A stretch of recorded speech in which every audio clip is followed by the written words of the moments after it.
broadcast possible. You followed him from the first day he signed with the team. You remember the day he poured in 63 points? The night he played a sold-out concert to 30,000 people. The day he gave his infamous speech. That's why you believe in heroes. That's why you remember and collect their memorabilia. All in Autographs, where you can meet some of the greats, collect some of the greats, and share your own legacy. Visit All In Autographs, where you can celebrate the great and have your own piece of history. Well, I'm going to the frontier, walk up to the cashier, order up a root beer and a number one. Cover it with green stuff, one scoop is not enough. Find a booth is real tough, backed by the Duke. Meet my family, meet my friends in the quirkiest restaurant I have ever been. All of Albuquerque's favorite spot, it's the Frontier Restaurant. The Frontier Restaurant is a proud supporter of ProView Networks. Don't sacrifice quality and flavor when you're in a hurry. Golden Pride offers ribs, fried chicken, red and green chili breakfast burritos, and Frontier sweet rolls. 4 great locations, or visit us online at goldenprideabq.com. Golden Pride Barbecue Chicken and Ribs are proud supporters of ProView Sports. We would like to thank the following sponsors for making this broadcast possible. The Yeller Sub, located on 7200 Montgomery Boulevard, serves breakfast all day long along with classic hot and cold subs. Don't forget about our shakes, malts and floats made with your favorite Bluebell ice cream. 45 years and still going strong. Come on down to the Yeller Sub, official sandwich of ProView Networks. Hi, my name is Ruben and I'm with the New Mexico Educational Assistance Foundation. We are proud sponsors of high school and college sports. Either college or trade, we can help you find the funding you need. Go to nmfasfa.org. That's nmfafsa.org. From the Sandia foothills to the banks of the Rio Grande, generations of families remain. For 5 generations, Gallus Chevrolet has handed down values written in stone, leading the way under sun-filled skies, past the vintage glow of Route 66. Built by generations past, built for generations to come. This is New Mexico. This is Gallus. TurboThreads is a proud sponsor of ProView Networks. Almost 30 years of experience means fast service, great prices, and a wide selection of apparel from t-shirts to performance sports shirts, even jackets and hats. They feature low minimum. We would like to thank the following sponsors for making this broadcast possible.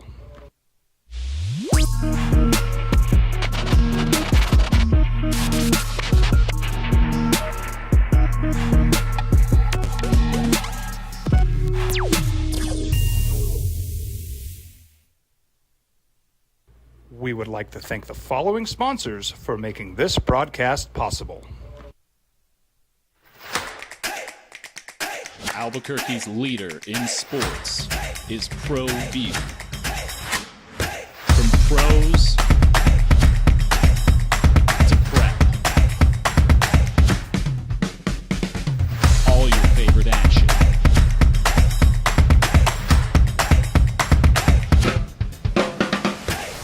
All your favorite talk shows.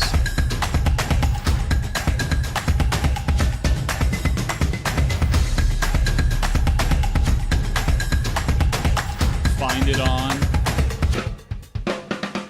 ProView Networks.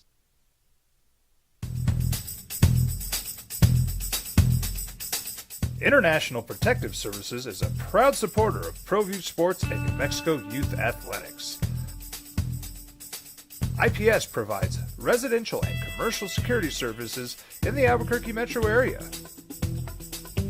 For more info, please call 505-897-2420 or visit internationalprotectiveservice.com. You followed him from the first day he signed with the team. You remember the day he poured in 63 points? The night he played a sold-out concert to 30,000 people. The day he gave his infamous speech. That's why you believe in heroes. That's why you remember and collect their memorabilia. All in Autographs, where you can meet some of the greats, collect some of the greats, and share your own legacy. Visit All In Autographs, where you can celebrate the great and have your own piece of history. I'm David C. Chavez, personal injury attorney. For over 4 decades, our law firm has remained steadfast in our commitment to serving the remarkable people of New Mexico that have been injured through no fault of their own. I'm a New Mexican fighting for New Mexicans. I received my bachelor's degree at NMSU and earned my law degree at UNM. I can proudly say I'm both an Aggie and a Lobo. Call now and I will meet with you. 40 years strong, and we're still as local as red and green.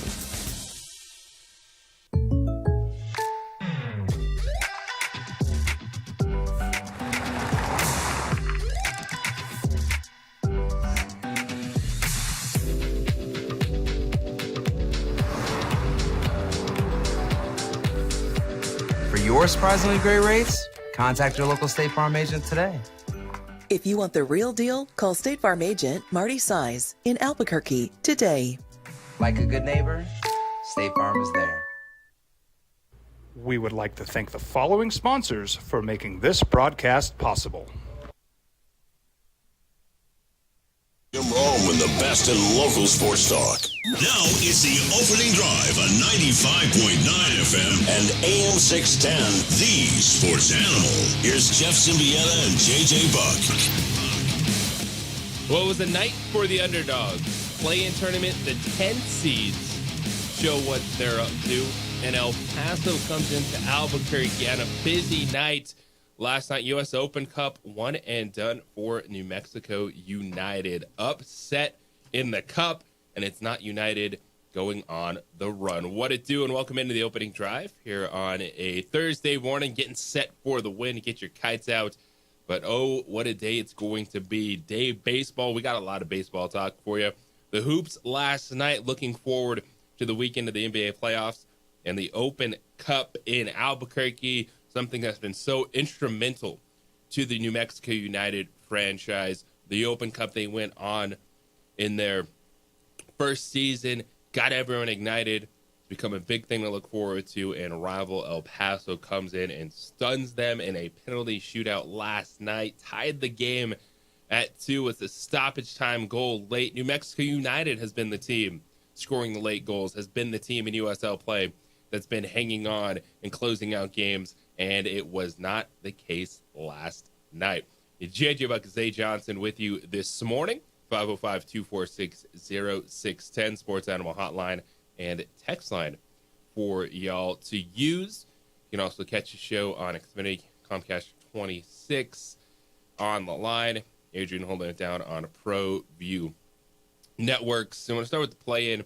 We'll get to the U.S. Open Cup here early in this one. I want to talk about the Dallas Mavericks. All the conversation about the Dallas Mavericks has been about Nico Harrison and the blunder of trading Luka Doncic. And why would you trade a superstar like that? And all that conversation is fair. And there's a lot of questions that are really never going to be answered of why would you do that? You can tell me all you want about defense wins championships, this, that, and the other. You had a 25-year-old superstar, much longer runway than Anthony Davis. But those dudes still had to show up and play a game. And you could tell last night that, yeah, they're a 10 seed. There's warts. We look at the play-in tournament, talking about 9 and 10 seeds in the Eastern and Western Conference. We're talking about teams that have been up and down or just lucky at this point in time because there's an NBA play-in tournament to be playing for the playoffs. But what you saw the Dallas Mavericks team, we're talking, Klay Thompson, been there, done that. One of the best shooters of the generation. Anthony Davis. Like, you saw a team last night that left no doubt, that had a chip on their shoulder. And yes, we can discuss Luka Doncic and Nico Harrison and the general manager and what a mess he made of the Mavericks. But those dudes said, hey, we got something to play for. And everyone, because of Nico Harrison and Luka Doncic trade, have essentially just been dumping on the Dallas Mavericks. And the fallout is you look at this group and all they hear is they're not good enough. That's all they hear from that. Well, the Dallas Mavericks went out there last night, beat Sacramento, left no doubt. 120-106. They outscored the Kings 44-19 in the second quarter. You got a throwback Klay Thompson performance where he scored 16 of his 23 points in that quarter. Sacramento, who's been messy all season long. They fired Mike Brown in December. They traded De'Aaron Fox to San Antonio. They missed the playoffs for the 18th time in the last 19 seasons. But watching that Dallas team, all the noise, sometimes you just tip your cap. And that's a good job, good effort for the Dallas Mavericks. No Kyrie Irving. Everyone looking at what a mess that franchise is. And that was just one of those nights today, watching that game, and like, that was just a bunch of dudes that had something to prove. Yeah, I mean, at the end of the day, it's very easy. Anthony Davis has been dealing with this his whole career. Okay, even when he was on the Lakers before they won the championship, you got people calling him street clothes, AD, this and that, and he made a point, went out, played 70-plus games. He's someone that responds to the pressure, and you can hate the Mavericks all you want, but you still have to stop Anthony Davis. Like, yes, Luka's no longer there. Yes, Kyrie's also not there, but Anthony Davis is still a guy who knows what it's like to be the number one option. He knows what it's like to have to carry a team and be the main attraction. That's kind of what he dealt with most of his career up until he went to LeBron. So, I'm going to take them tonight also, most likely over Memphis. And Klay Thompson, like you said, he's done this before. He knows the pressure. He's a streaky shooter, so I don't see him having a hot game yesterday and then just falling off. So I think the Mavericks have caught their stride at the right time. Not that they should at be least to get into the playoffs. Yeah, they're not be dangerous. The 8th seed. Yeah, but it's it's one that you just see a team that you just said the conversation about Luka Doncic, the trade, the GM, it falls back on really all those guys hearing they're not good enough. AD is good enough, man. AD is a really good player. There's missing a lot of time, and fair or not, you get those monikers, and you saw it last night. He was good, scoring 27 points, but just overall, this team had something to play for. And Sacramento didn't feel that way at all. And that was the case for both home teams. They got blitzed. Yes, we're talking the 10-9 games, that it's going to be some warts. It's going to be a little bit more up and down with the very end of the potential playoff teams. But the home teams had no bite, man. Miami blitzed them early. Tyler Hero came out, hit his first 8 shots, finished with 38 points. The Bulls were never in that game. The slight favorites, the home teams, no chance last night. But I was really impressed and interested in the way the Mavericks responded to all this, especially after the midweek session from Nico Harrison, where more headlines came out, him doubling, tripling down, just kind of taking shots at absolutely everyone.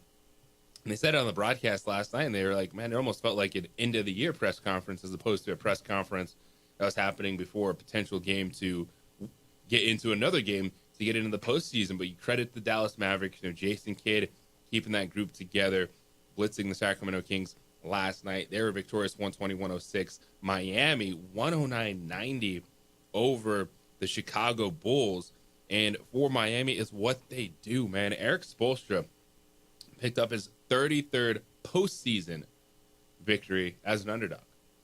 He's tied with Greg Popovich, and this Miami team went through it this season. Now, it's a little different because it wasn't really shocking. Kind of Jimmy Butler put himself in the middle of it, of ready to be out of Miami, because the Heat were not wanting to commit another big-time deal to the 34-year-old Jimmy Butler.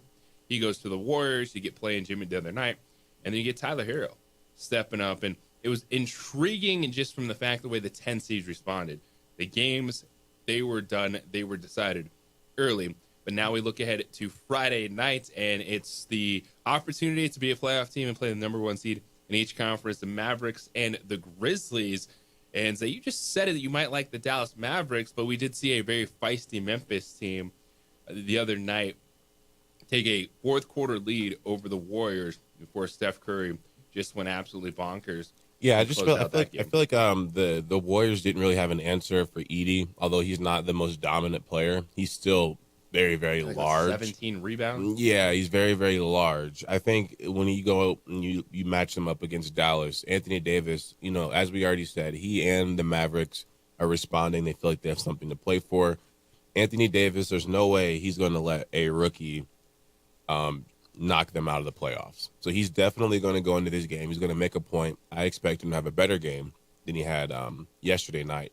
Not to try and predict the future, but I do know, just, based off how he usually is, seeing Zach Edey over there on the other side, being a young rookie, it's going to be the battle of the big men. You got Jaren Jackson Jr., though, too. Yes, that's also a fact.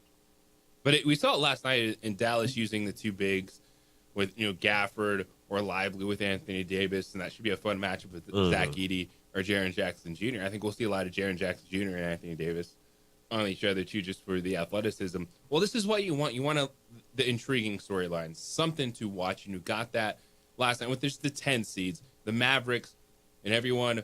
The fallout is, and you laid it out, Zay, especially with AD, is once they traded Luka Doncic, everyone forgot about the rest of the roster. Now, they're still the 10th seed in the West, but you just saw a team that stepped up, had something to play for, that was tired of the noise that was falling back on them because of the decision that was made by management and ownership, and they blew the doors off the Sacramento Kings. So Friday night, we'll get the final NBA play-in games. The Heat at the Atlanta Hawks. So the winner of that game will be the 8th seed and play the top seed Cleveland Cavaliers in the Western Conference. Mavericks at the Grizzlies.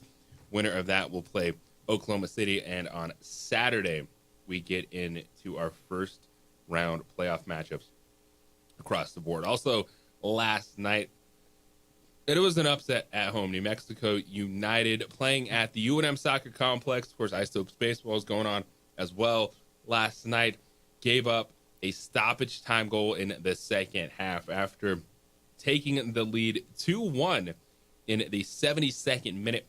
And that's what United has done early in this season, just overall in USL Championship play. They've been the team that's found the goal in the second half. They've been the team that's been able to close it out. But they give up a goal and then ultimately lose in a penalty shootout after a scoreless overtime, 4-1. In penalties, El Paso advances past New Mexico United. And the Open Cup has been something fun, something that United has been able to really build the hype of their franchise. This year's been a little bit different because Major League Soccer is not playing in the U.S. Open Cup. And that's what made this a tournament to look forward to, when New Mexico United was beating MLS teams when they got later into the U.S. Open Cup, when they filled a plane full of United supporters, went up to Minnesota to play a semifinal in the U.S. Open Cup. Like, those things were cool. Now with Major League Soccer really saying that they're better than the U.S. Open Cup, that they're too big to participate in this tournament, there's still buzz about it, but it's a little bit less. I'm really interested to see how United fans feel about being out of the tournament, especially when they've gone on so many Open Cup runs. And that's one of the intriguing things about soccer when you do have these other tournaments going on with a regular season. Yeah, there's schedule congestion, there's challenges that arise, but it provides fun moments. It provides other things to look forward to. And for New Mexico and your diehard United fans, what they're going to be upset about is losing to El Paso, one of their biggest rivals. A lot of dislike back and forth between those two fan bases, and when they come in and they get you. It was a tough one last night. 505-246-0610. That's the Sports Animal Hotline and text line for you this morning. We got a busy 9 o'clock hour. We'll chat it up with Josh Shushan, voice of the Isotopes, at 9 a.m. We got day baseball today, 11:05 first pitch out there at Rio Grande Credit Union Field. Little field trip day. Kids getting out to the ballpark, and a baseball team that's had some interesting things happen to them this week. And also at 9:45, scheduled to talk with Isotopes catcher Austin Nola. He's played in the NL Championship Series with the San Diego Padres. He won a College World Series at LSU, and he's still grinding in his career trying to make it back to the big leagues. And, of course, thoughts from you, 505-246-0610. So when you come back on the other side, the favorites, the odds. I know everyone likes the Warriors. They are the favorites, the 7 over the 2. But is that going to be an upset? Are we going to see any teams 5 through 8 be able to win a first-round playoff series this year? Dive into that next here on The Sports Animal. It's part sports. We have football on the brain. Part pop culture. Dennis Leary. True or false? You refuse to wear a...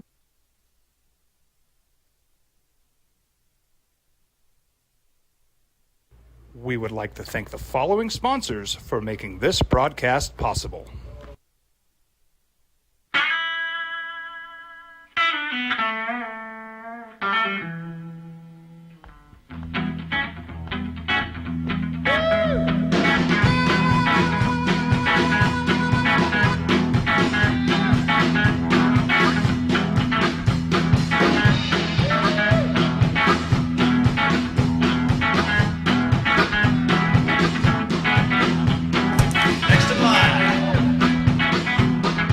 Rudy's is a proud supporter of ProView Networks.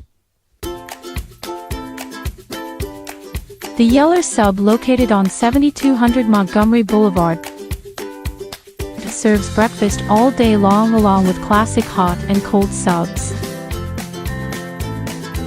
Don't forget about our shakes, malts and floats made with your favorite Bluebell ice cream.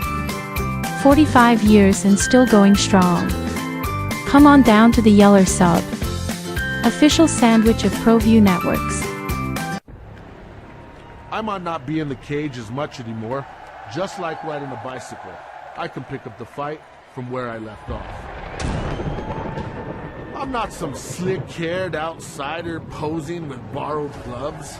I grew up here. New Mexico is in my blood. I'm a New Mexican fighting for other New Mexicans. I'm Adam Oki. I'll be your champion in the courtroom.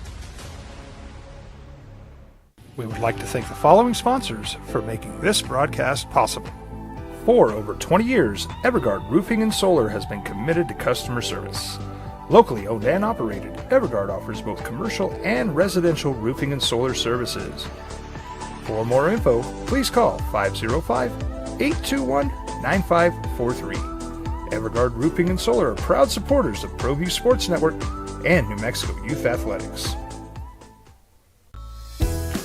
Hi, my name is Daniel Chavez, and this is my business partner, David Chavez. We are the owners of Indeed Safety. Indeed Safety is a local safety consulting company helping our clients with their safety needs for their projects. One of the things we pride ourselves as a construction safety company is helping our men and women in construction get home safe every day to their families. Indeed Safety is a proud supporter of ProView Network.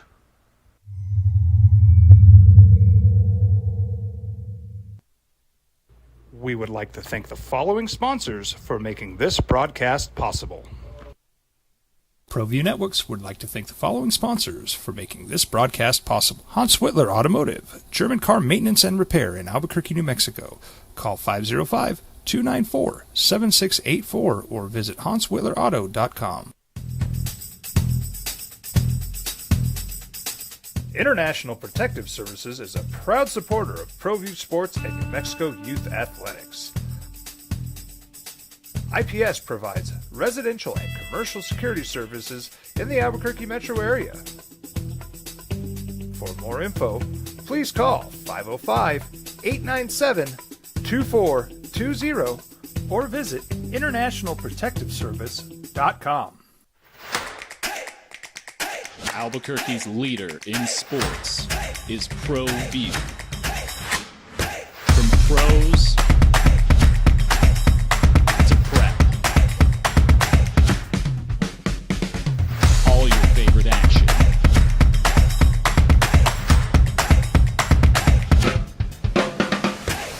All your favorite talk shows.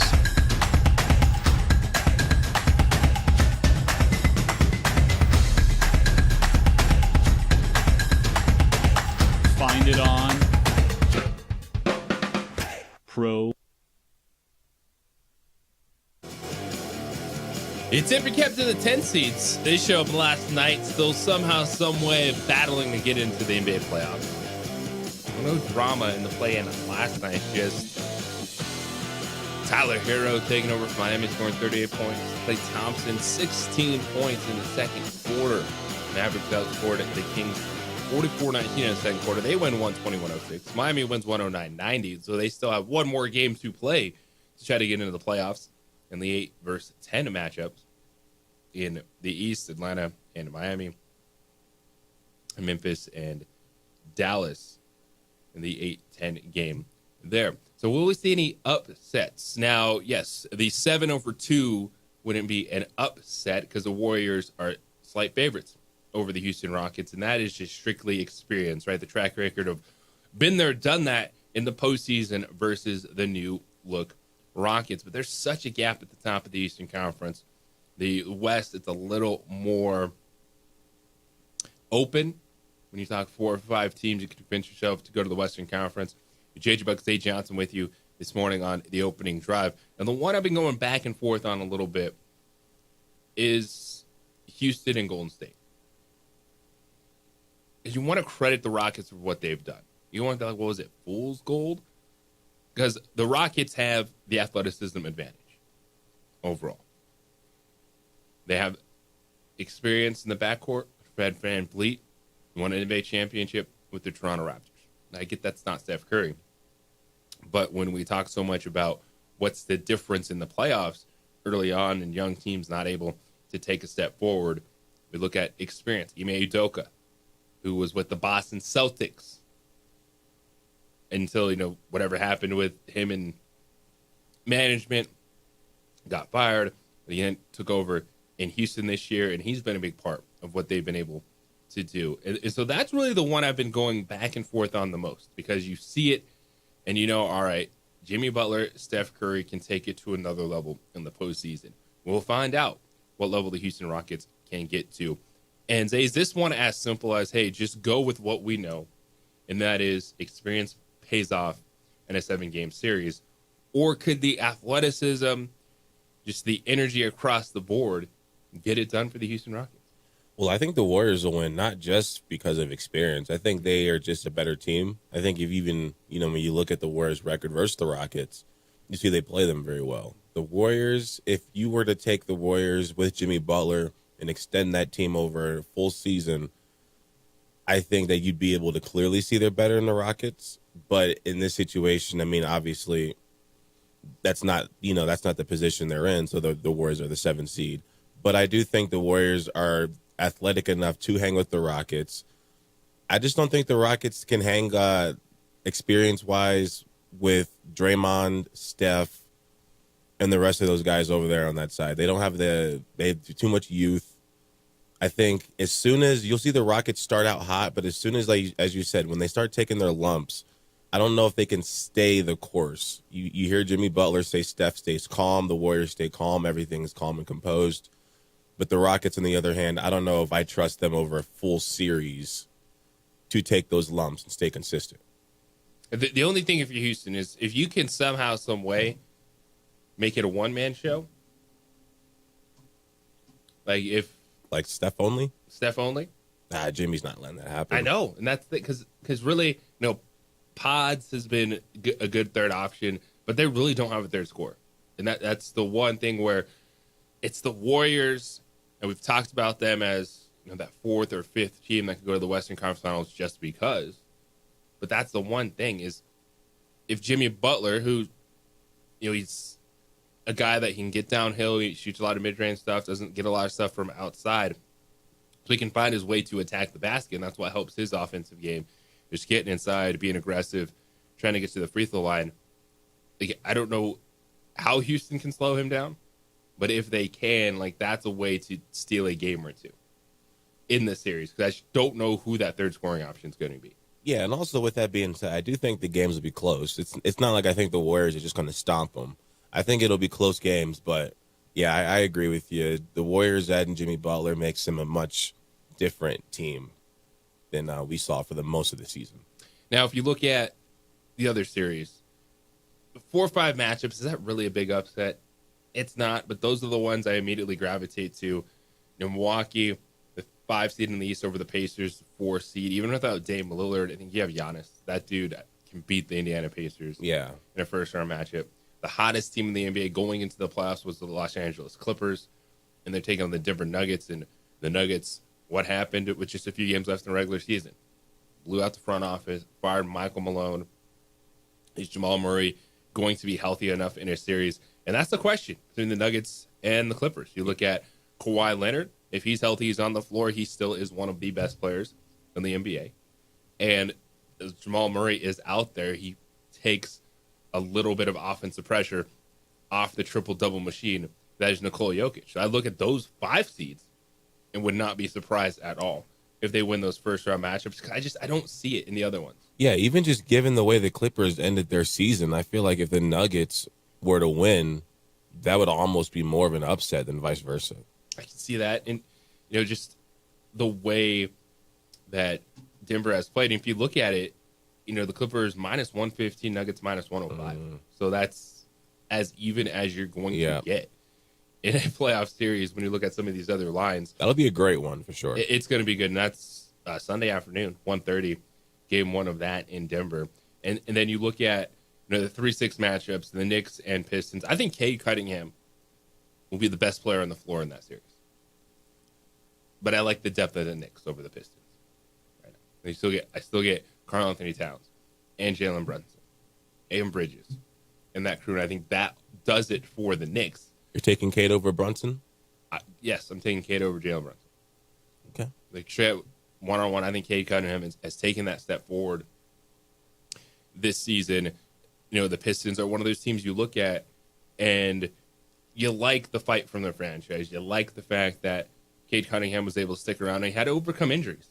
But it was one of those guys that number 1 overall pick out of Oklahoma State, finally in a groove. We've seen him lead this team this season, but the depth is going to be a difference there between the Pistons and the Knicks. The last 4 games that Cade Cunningham played were just ridiculous. Yeah, he was 36, 36, 35, and 25. And he was 15 and 21, 16 and 24, and 13 and 21. Yeah, Cade Cunningham's going to be the best player on the floor in that series. And that series with Jalen Brunson and Karl Anthony Towns. Yeah, that's a strong take there.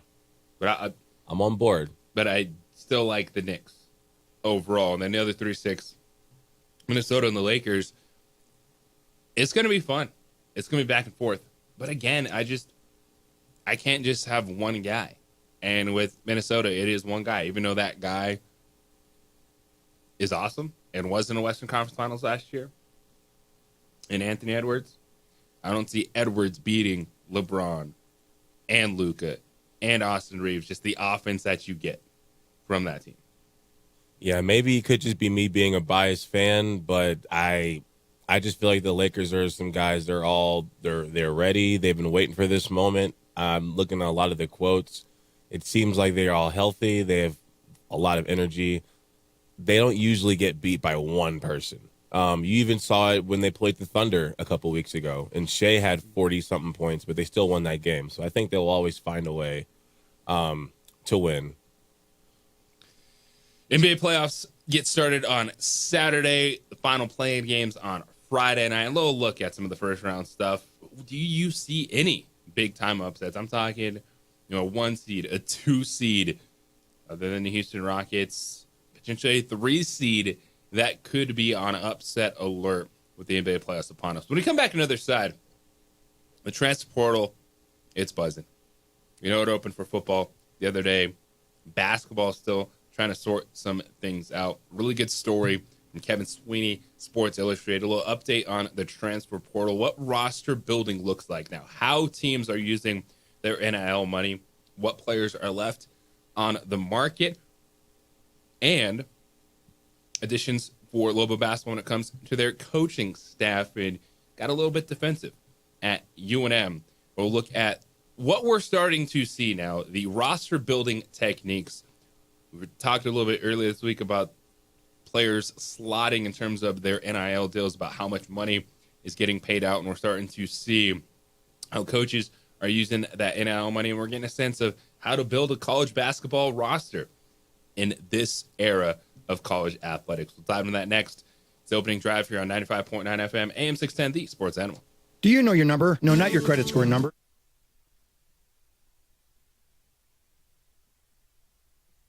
We would like to thank the following sponsors for making this broadcast possible.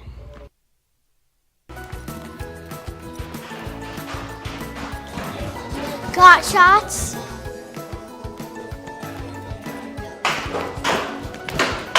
Got shots. Got shots. During Got Shots, participating providers open their doors for any child who presents for immunizations, regardless of whether they are a patient or whether they have insurance. The Yeller Sub, located on 7200 Montgomery Boulevard, serves breakfast all day long along with classic hot and cold subs. Don't forget about our shakes, malts and floats made with your favorite Bluebell ice cream. 45 years and still going strong. Come on down to the Yeller Sub, official sandwich of ProView Networks.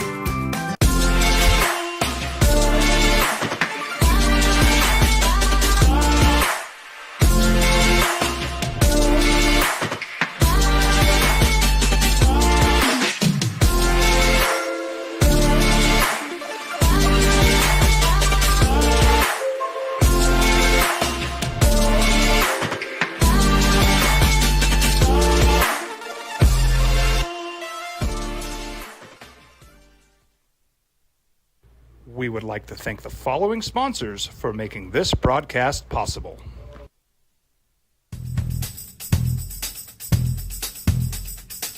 International Protective Services is a proud supporter of ProView Sports and New Mexico Youth Athletics. IPS provides residential and commercial security services in the Albuquerque metro area. For more info, please call 505-897-2420 or visit internationalprotectiveservice.com.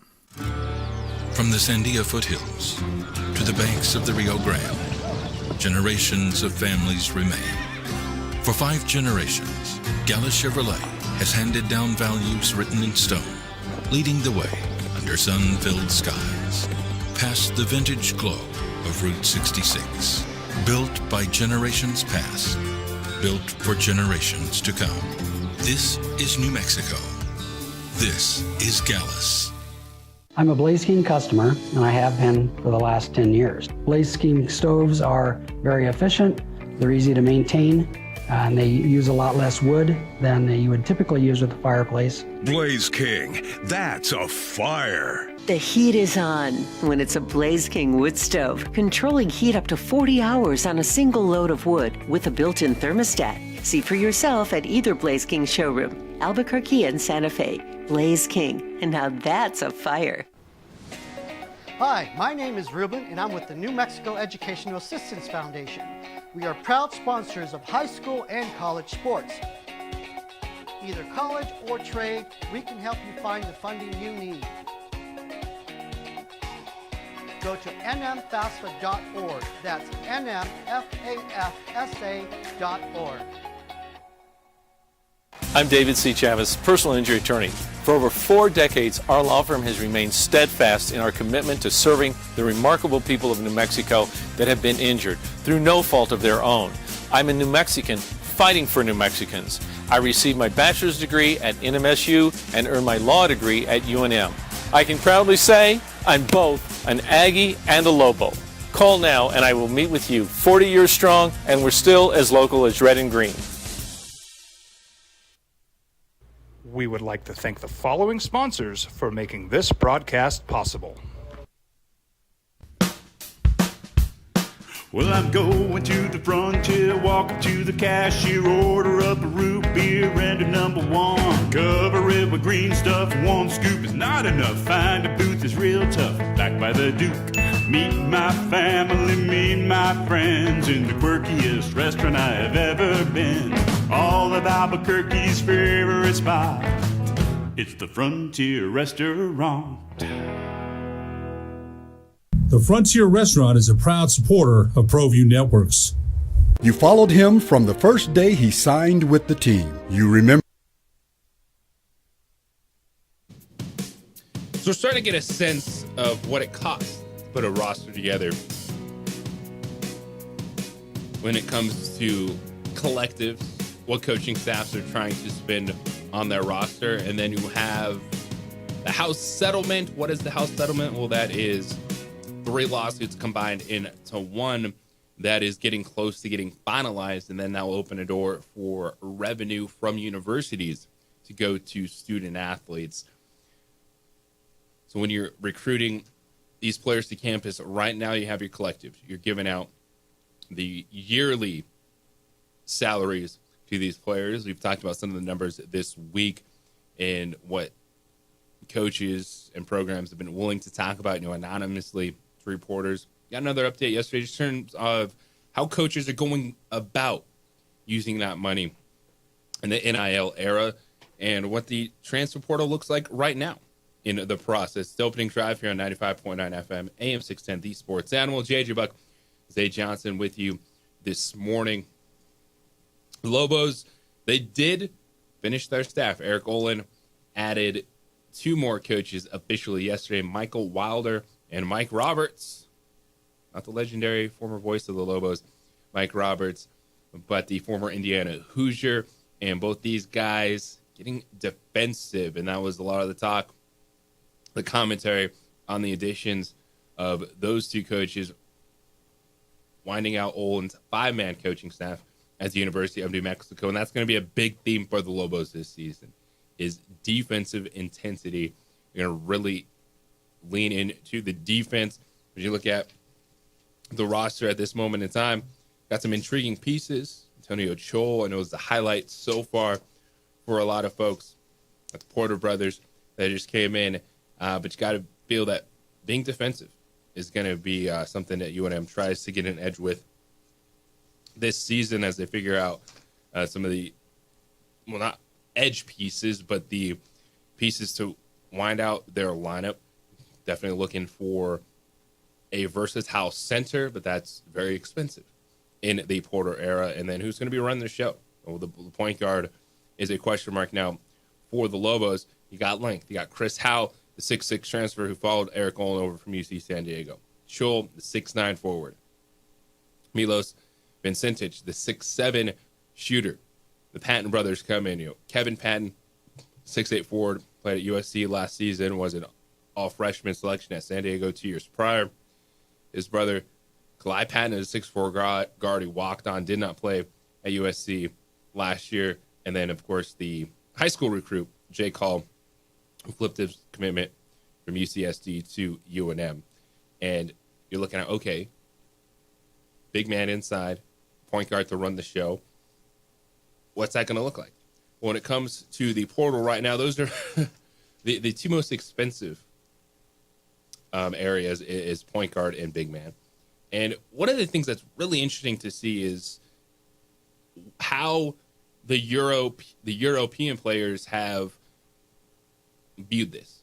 Because when you look at the changes when it comes to name, image, and likeness, and the ability to get paid to play, you have good players that might have been playing professionally overseas that are now looking at college basketball as an opportunity to make more money than playing overseas. And we've talked about guys sticking around.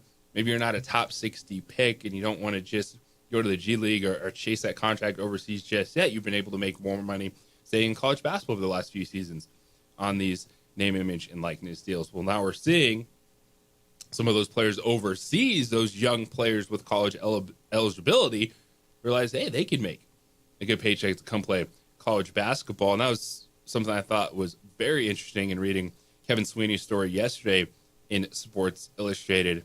He's talking about that there's, quote unquote, older players, but with still college eligibility, who have been playing rotation minutes in high-level pro leagues overseas that have been hunting bigger paydays to come play college basketball. So it's another thing that's opening up in terms of just the game getting older in college basketball. Is, yeah, you've been able to recruit some of these guys before, but now that market is getting a little bit bigger for them to come over and play college basketball.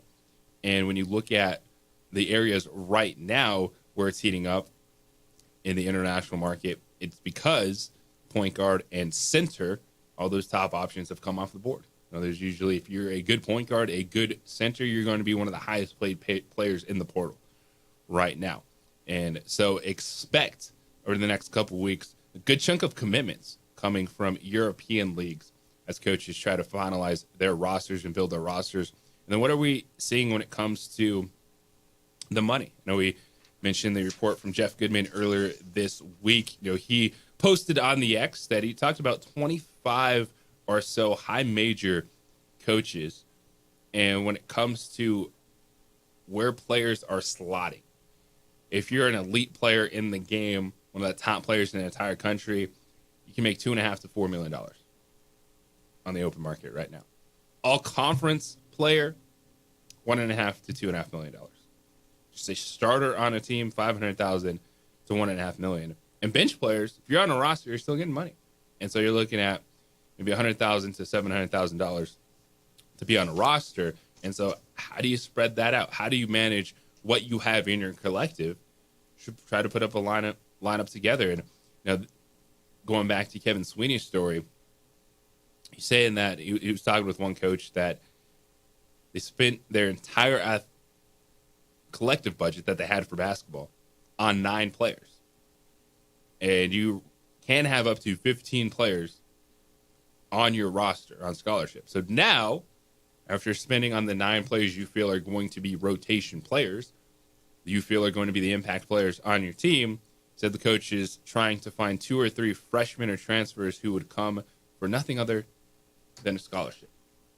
So how about that? A full ride scholarship is now all you get, Zay. At the very end. Sheesh, that's all. That's all. That's all. That's the floor. That is the floor right now. How unfortunate. I know. No, at least. I mean, the walk-ons. Okay, so walk-ons will still be walk-ons, of course. But so if you get the offer, there's no more like partial scholarships. At this point in time, if I'm a walk-on, I'm like, just give me a scholarship then. Like, yeah. with the roster limits changing, football walk-ons are essentially going away with the new roster limits that are part of this house settlement. No, there's so many moving pieces. You know how cheap tuition is compared to all this money that's being thrown around, and then you start to weigh tuition in, and it's like, okay, yeah, a full scholarship should be nothing. Yeah, but here's the thing: we know how it works now. That at least we know some numbers. We know why players to go into the transfer portal, why these agents are telling players to go into the transfer portal, because you're just chasing that next that check for a season, that direct deposit into your account. And the bottom now is a scholarship just to be on the roster. And I can understand it's probably challenging, man. You might not be playing, you're on the end of the bench. But again, this is that professional model. Not all things are created equally. You have your star players, you have the end of the bench guys, and then the end of the bench guys looks like it might no longer just be walk-ons. At least you'll be on a full ride scholarship to be on the end of the bench. But that's what we're dealing with. That's what these coaches are working with. That's what the student athletes are doing in this market. And at least coaches willing to talk about it, give us some numbers. We have an idea of what's going on, because it is easy to sit here and say something needs to be done. We need guardrails, this or that. Well, what do you need guardrails for? Is it now when the revenue sharing comes in, do you want to see a salary cap? Well, how does that work? Does a student athlete then need to unionize? Do they need to have collective bargaining agreement rights in this to have contracts that even if it's just a year or two, it's something you can agree on? But I like the fact that there's an openness, a willingness to talk about it. We know players are getting paid to play athletics, and it's not the full details of the contract because they don't have to release that, again, because there's not a players union. They're not collectively bargaining anything, so it's not slotted like we see in all these other leagues. But at least knowing the information, knowing what's going on, why these players are making these decisions, what these coaches are working with, the battle in recruiting, which is no longer about, hey, we got a cool building, the fan base is awesome, you're going to play in front of 12,000 fans. That's cool. Mm-hmm. Does that put gas in my car? Does that pay my phone bill? Oh, plus, yeah, you can come play here and you can get $500,000. Yeah, that's the world we're in. I was listening to LaShawn McCoy talk about this when he was saying that when he was at Penn State, and he's like, Pittsburgh. Pittsburgh. And he's like, we beat one of the top teams. We were underdogs. We won, had about 200 yards. The crowd was holding signs that said Shady for Heisman, all these different things. And then him and his boys got home that night, and they're like, okay, we're hungry. Like, let's go to McDonald's. Like, you have all that fame, and everyone's chanting your name back in the day, but then you get home, and it's like, okay, now what? Yeah, I think at this point in time, I don't need to hear, like, the old players, it sinks, man. Like Kenny Thomas was here the other day, like, you didn't get it, but you got it now. So you don't need to worry about that. No, yeah, he was using like the Nico kid as a point, saying like, I respect these kids going to get their money, because there was once a time where it's like, well, he's getting less money. So what is there to respect about that decision from Nico? You think he'll get less money? Did he already sign to a different school? Well, that's been the story. Is he's rumored UCLA is interested, but they're interested if the price dropped. Yeah, I heard he reached out to Oregon. And yeah, they said no. They said no? Yeah. Because he got a do not contact on his little transfer portal thing. Which is fine. You want to play the game. I'm not mad at the kid or the system right now. Like, this is the way it is. It's just like a holdout, right? If you're like, I'm worth more than this, and team's like, no, we don't think you are. That's what goes back and forth.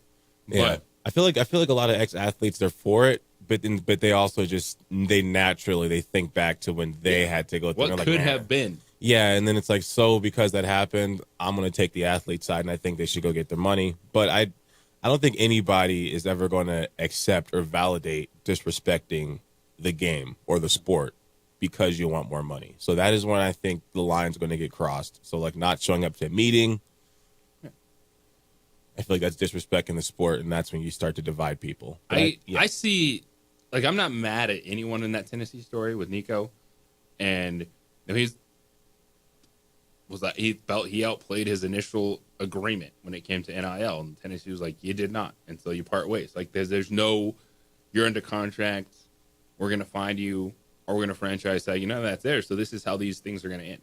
If you don't like your deal, you want more money, and then the collective or the school's like, no, then there you go. Like, you're in the transfer portal. This is what we have right now. But at least we know some of the numbers we're talking about. At least we know how to have this discussion and why it is so tempting for all these athletes to want to jump in the transfer portal, regardless of if they know they're getting more money or not, just because that money is out there. 505-246-0610.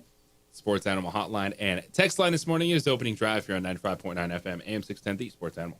This report is sponsored by Bet. We would like to thank the following sponsors for making this broadcast possible.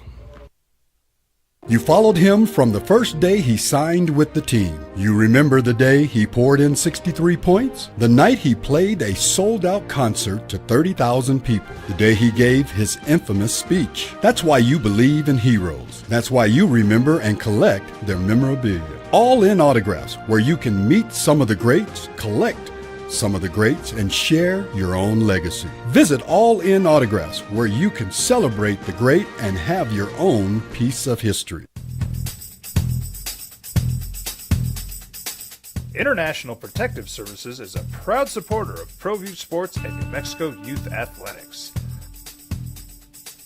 IPS provides residential and commercial security services in the Albuquerque metro area. For more info, please call 505-897-2420 or visit internationalprotectiveservice.com.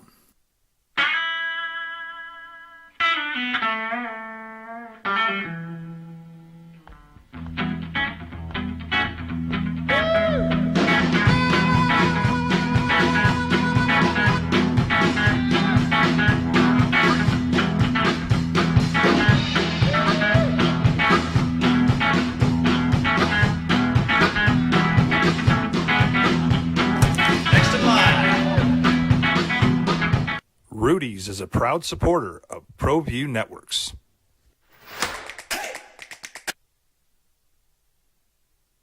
Albuquerque's leader in sports is ProView.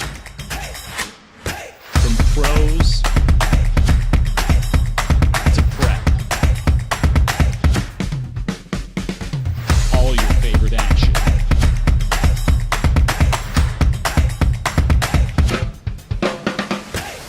All your favorite talk shows.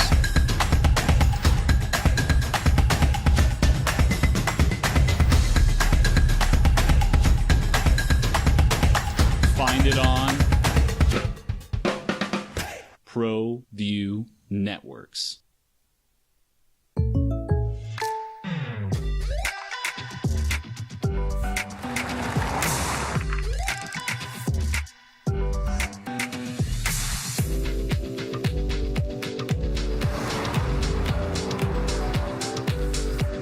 For your surprisingly great rates, contact your local State Farm agent today.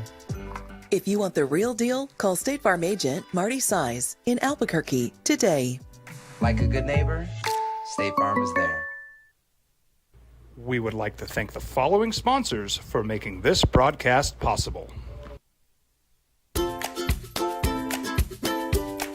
Yeller Sub, located on 7200 Montgomery Boulevard, serves breakfast all day long along with classic hot and cold subs. Don't forget about our shakes, malts and floats made with your favorite Blue Bell ice cream. 45 years and still going strong. Come on down to the Yeller Sub, official sandwich of ProView Networks.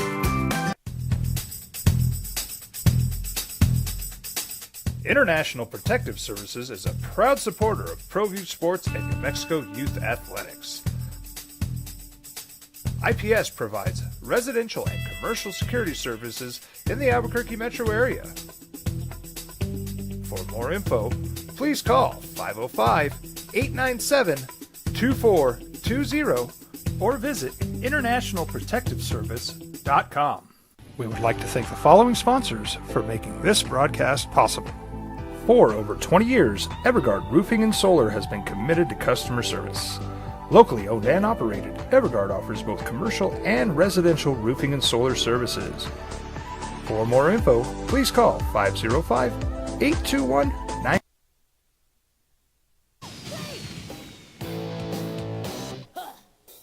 Really feels like it's going to be a 2-year window in college basketball. Where first year, can you build something? The second year, can you take it to the next level? And then after that, everyone's going to be in portal. Everything is going to cost more. And so for the Lobos, Eric Olin, it's year one, but it's year one of what is no longer, hey, we'll see what can be built. It's okay, you have to show something this year and then hope that core is good, but maybe not too good, where you don't lose all the players. And then the second year, you take that step forward. Maybe you compete for a conference championship, you get to the NCAA tournament. Because after that, who knows what is going to happen? It's the opening drive here on 95.9 FM, AM 610, the Sports Animal. JJ Bucksay Johnson with you. Evan Maya, one of the big-time college basketball analytical guys out there, put out an update the other day. So there were 44 teams. This is college basketball day. 44 teams that had 10 or more players in their transfer portal this offseason. So that's essentially your entire roster, right? Last year, there were 21 teams who had 10 or more players leave through the portal. So 44 teams of the 360 some odd Division I teams are restarting. Now, some of that, of course, coaches leave. And so you're going to have a blow up. Mm-hmm. Yeah. But just like it did at the University of Mexico. But you know where a coach didn't leave? Baylor. And all 14 players from Baylor's roster are gone. What was going on over there? It's nothing. Jeez. It's just even at a good program. They had a big group chat. It feels like it's forever ago. They won a national championship 4 years ago. Yeah. They had a big group chat, and they're like, yeah, we're... And like on the surface, yeah, it's a joke, but also literally probably. Yeah. They all amongst each other were like, hey, are you leaving too? Yeah, I'm leaving. Are you leaving? Yeah, I'm leaving. So 4 graduated. So eligibility done.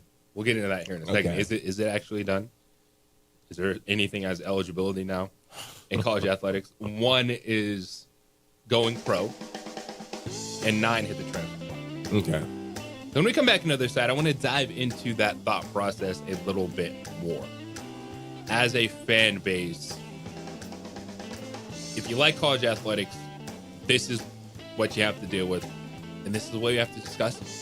And is it 2-year windows? Is that even too much at this point in time? The expectations you have, is it hey, you have to really hit the ground running in year one.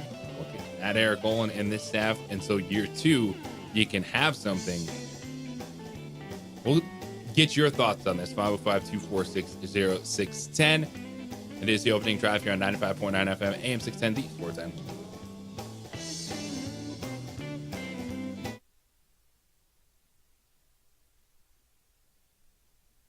We would like to thank the following sponsors for making this broadcast possible.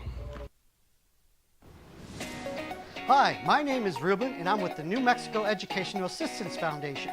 We are proud sponsors of high school and college sports.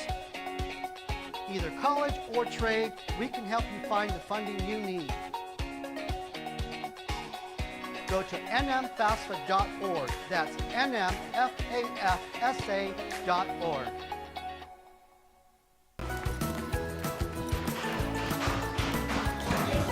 Got shots?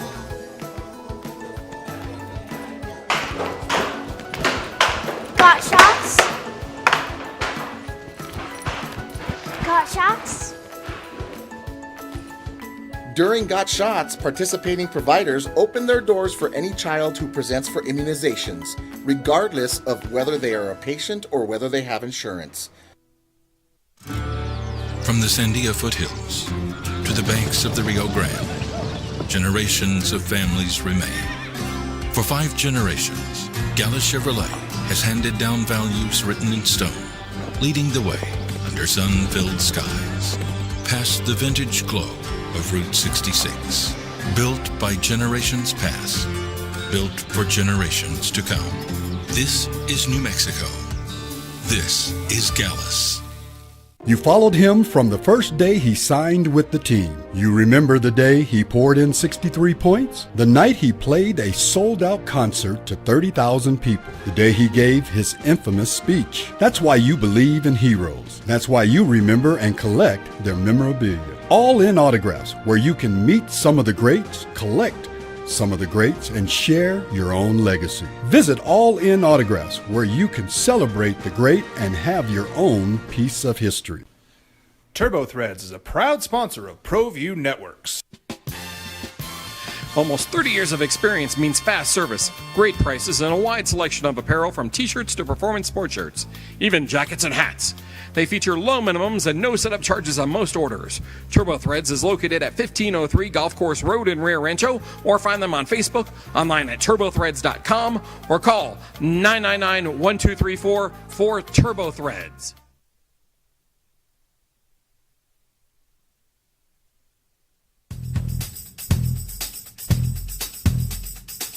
International Protective Services is a proud supporter of ProView Sports and New Mexico Youth Athletics. IPS provides residential and commercial security services in the Albuquerque metro area. For more info, please call 505-897-2420 or visit internationalprotectiveservice.com. Albuquerque's leader in sports is ProView. From pros to prep, all your favorite action.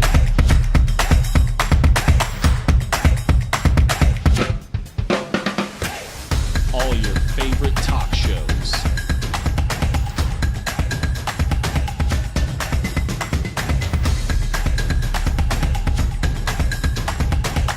Find it on ProView Networks. ProView Networks would like to thank the following sponsors for making this broadcast possible. Hans Whitler Automotive, German car maintenance and repair in Albuquerque, New Mexico.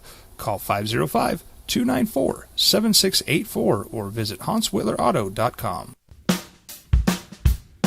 Well, I'm going to the frontier, walk up to the cashier, order up a root beer and a number one. Cover it with green stuff, one scoop is not enough. Find a booth is real tough, back by the Duke.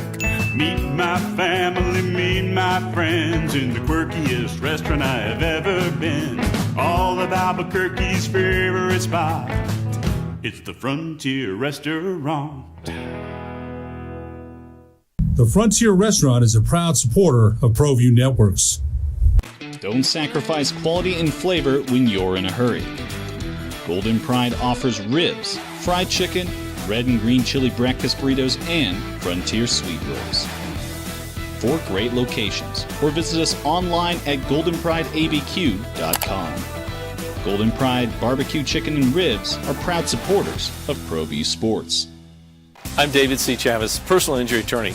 For over 4 decades, our law firm has remained steadfast in our commitment to serving the remarkable people of New Mexico that have been injured through no fault of their own. I'm a New Mexican fighting for New Mexicans. I received my bachelor's degree at NMSU and earned my law degree at UNM. I can proudly say I'm both an Aggie and a Lobo.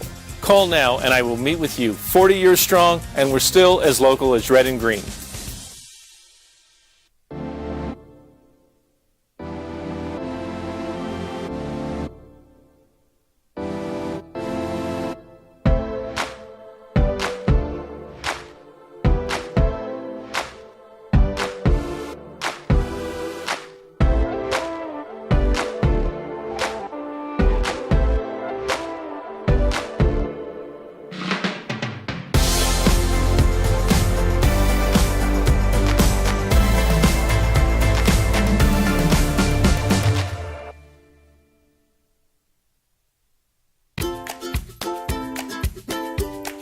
The Yeller Cell.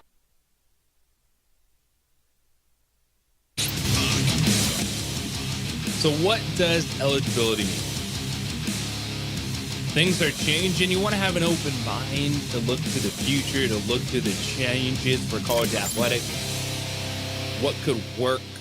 Yes, it's a system that has rules for everyone, but not everyone can play by those same rules. All those rules don't work for every sport. When you have Olympic sports on campus, football, basketball, men's and women's sports. So you're trying to piece it all together still under one umbrella. And with lawsuits and eligibility and pay to play, all this stuff going on, what should the future look like? Now, we had a comment earlier this week about, hey, take a step back and understand that, you know, these guys could be at places 7-8 years. You don't even have dudes doing that in pro sports. 7-8 seasons. But what does eligibility look like? What do you want? Should there be a cap on it? Is that something that makes sense for college sports? Because that is where I do see the ultimate sustainability of the overall product come into question. What the heck am I talking about? What I'm talking about is the fact that we saw Mustafa Amzil and CJ Nolan, Lobo Hoopers, who were seniors, who were done, put their names in the transfer portal this week. Like, how does that work? Like, I thought they were done. Like at Mustafa Amzil, who played 155 games in 5 years in his college career. He used his extra season of eligibility for the COVID year. Played 3 seasons at Dayton, 2 at New Mexico. Then look at CJ Nolan. Played 122 games in his college career, 2 years at Oklahoma, 1 at North Texas, this past year at UNM. So neither have any eligibility remaining. How many did they play full seasons there? Maybe that's where. Yeah. But they've put their name in the transfer portal because this is how crazy college athletics is right now. You have players that are done, that don't have a hardship waiver, that don't have a COVID season left, that don't have, hey, I sprained my MCL and I missed half the season. Can I get a medical red shirt? They don't have that. But their name's in the transfer portal because maybe someone else sues and says, you know what? I deserve to be in college as long as I want. If I'm going for my master's degree or if I'm going for something else, why can't I keep playing college athletics? You know, and this also stems from the fact that JUCO years have been granted back.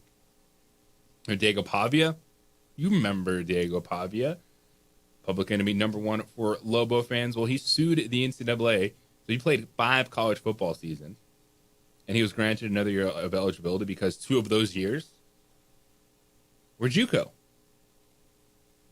That's why Diego Pavia right now is slotted at once again be the starting quarterback at Vanderbilt.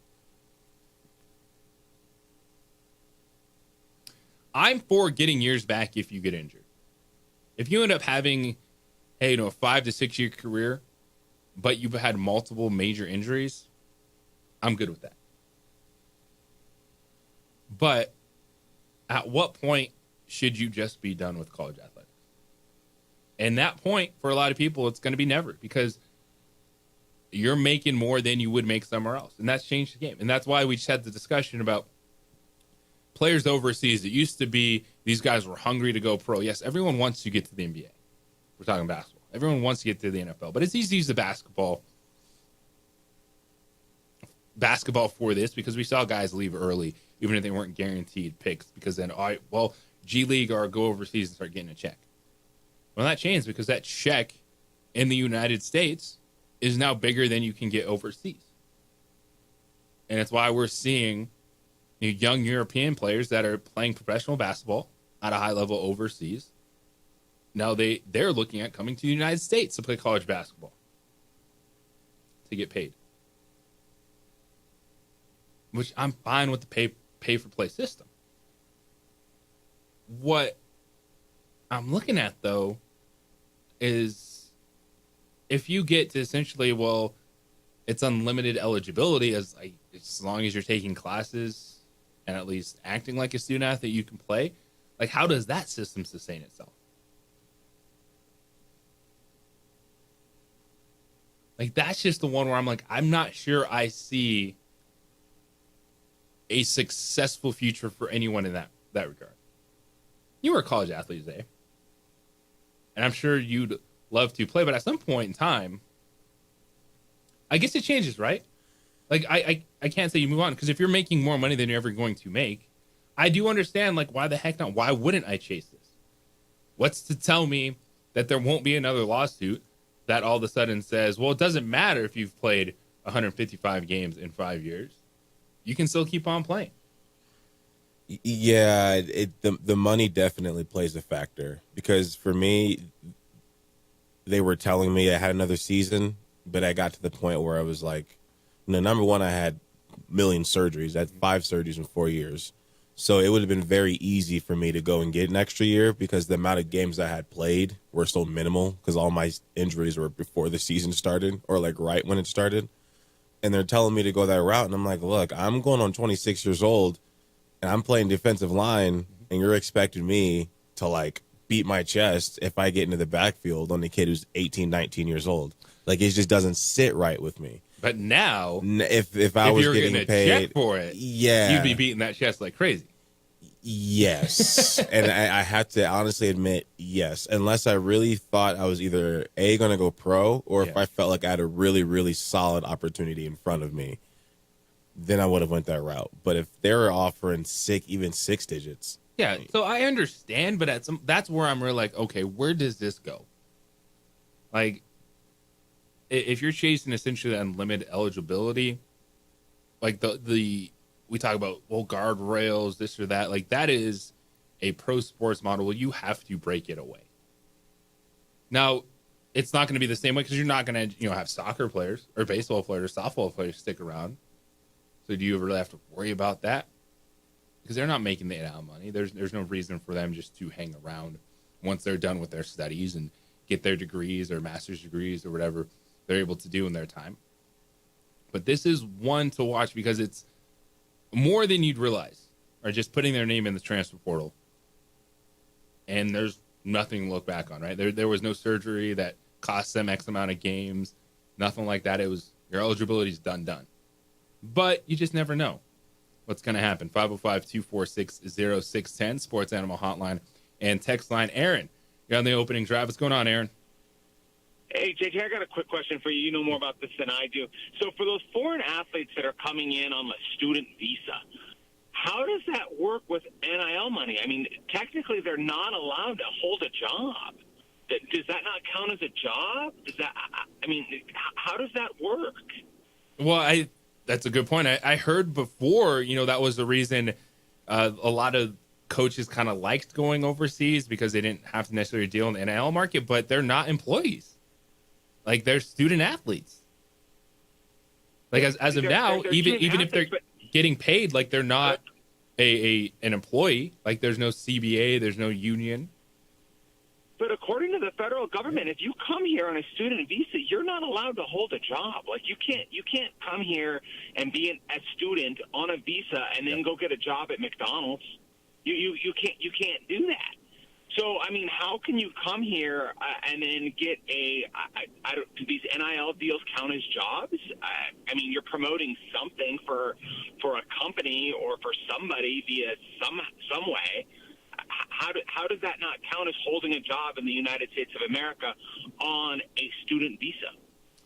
And I think that's a huge gray area right now, because they're not employees, right? They're student athletes, but they're getting paid. But how does that classify all these players right now? I mean, do they get a W-2 or a 1099? I mean, if they get a W-2 or a 1099, that's a job. You're employed by someone, or you're self-employed. I don't understand how they're getting around that. I'm with you, Aaron. And I appreciate the phone call. I think that's a great question, because I've heard that's one of the reasons some coaches did like having players come in from overseas, because they didn't necessarily have to deal with NIL. But then you're like, wait a second. I'm reading these stories talking about it. Kevin Sweeney, Sports Illustrated, talking about how European players are attracted to college basketball. The young guys that have college eligibility, that might be playing in pro leagues overseas, looking at coming to the United States to play college basketball for a bigger paycheck. But I'm not mistaken. Like, yeah, these guys are getting paid, but they're not employees. Right? Like, I think that's a gray area that now we're starting to see foreign athletes take advantage of. To be honest, I do think you can call them employees. The reason why is because even if you notice a lot of times when you fill out like an application and it's like, are you employed, full-time, part-time, are you full-time student? And, you know, like, coaches will say it also a lot. Like, you guys, this is your job. So when players, you know, sometimes they feel like, when it comes to the law, and that's what we're talking about, is a foreign athlete on a student visa playing sports that's getting paid, but it's not collectively bargained. It's not a contract. But they're getting paid for free money but they're getting paid for their services. Yeah, but they are, but does that make you an employee? And I think that's the gray area. That's what everyone's trying to wrap their heads around. What does it mean with eligibility moving forward? What does it mean for the foreign athletes when it comes to the money that they're chasing? And yeah, I've heard it from both ways, and I can see where Aaron is coming from. You're like, wait a second, we kind of heard for the last couple of seasons, you know, the foreign athletes, maybe they weren't getting the name, image, and likeness money. I feel like it's more so I feel like it's more so of a job now even than when it was before, because even being called a job, but is that going to hold up in court? Like, that's what I'm talking about. Well, yeah, I think it can, because you're getting paid to do something for your services, number one, and then it's also at the same time, it's more than just what we see on the football field. There's a lot of time that they're pouring into this that they can't go get a job for. So that's why a lot of times student athletes were like crippled, because it's like as a full-time student and you're just a student, you can go and do things after class and work and make your money. But as an athlete, it's like I have meetings, I have practice, I have lifts.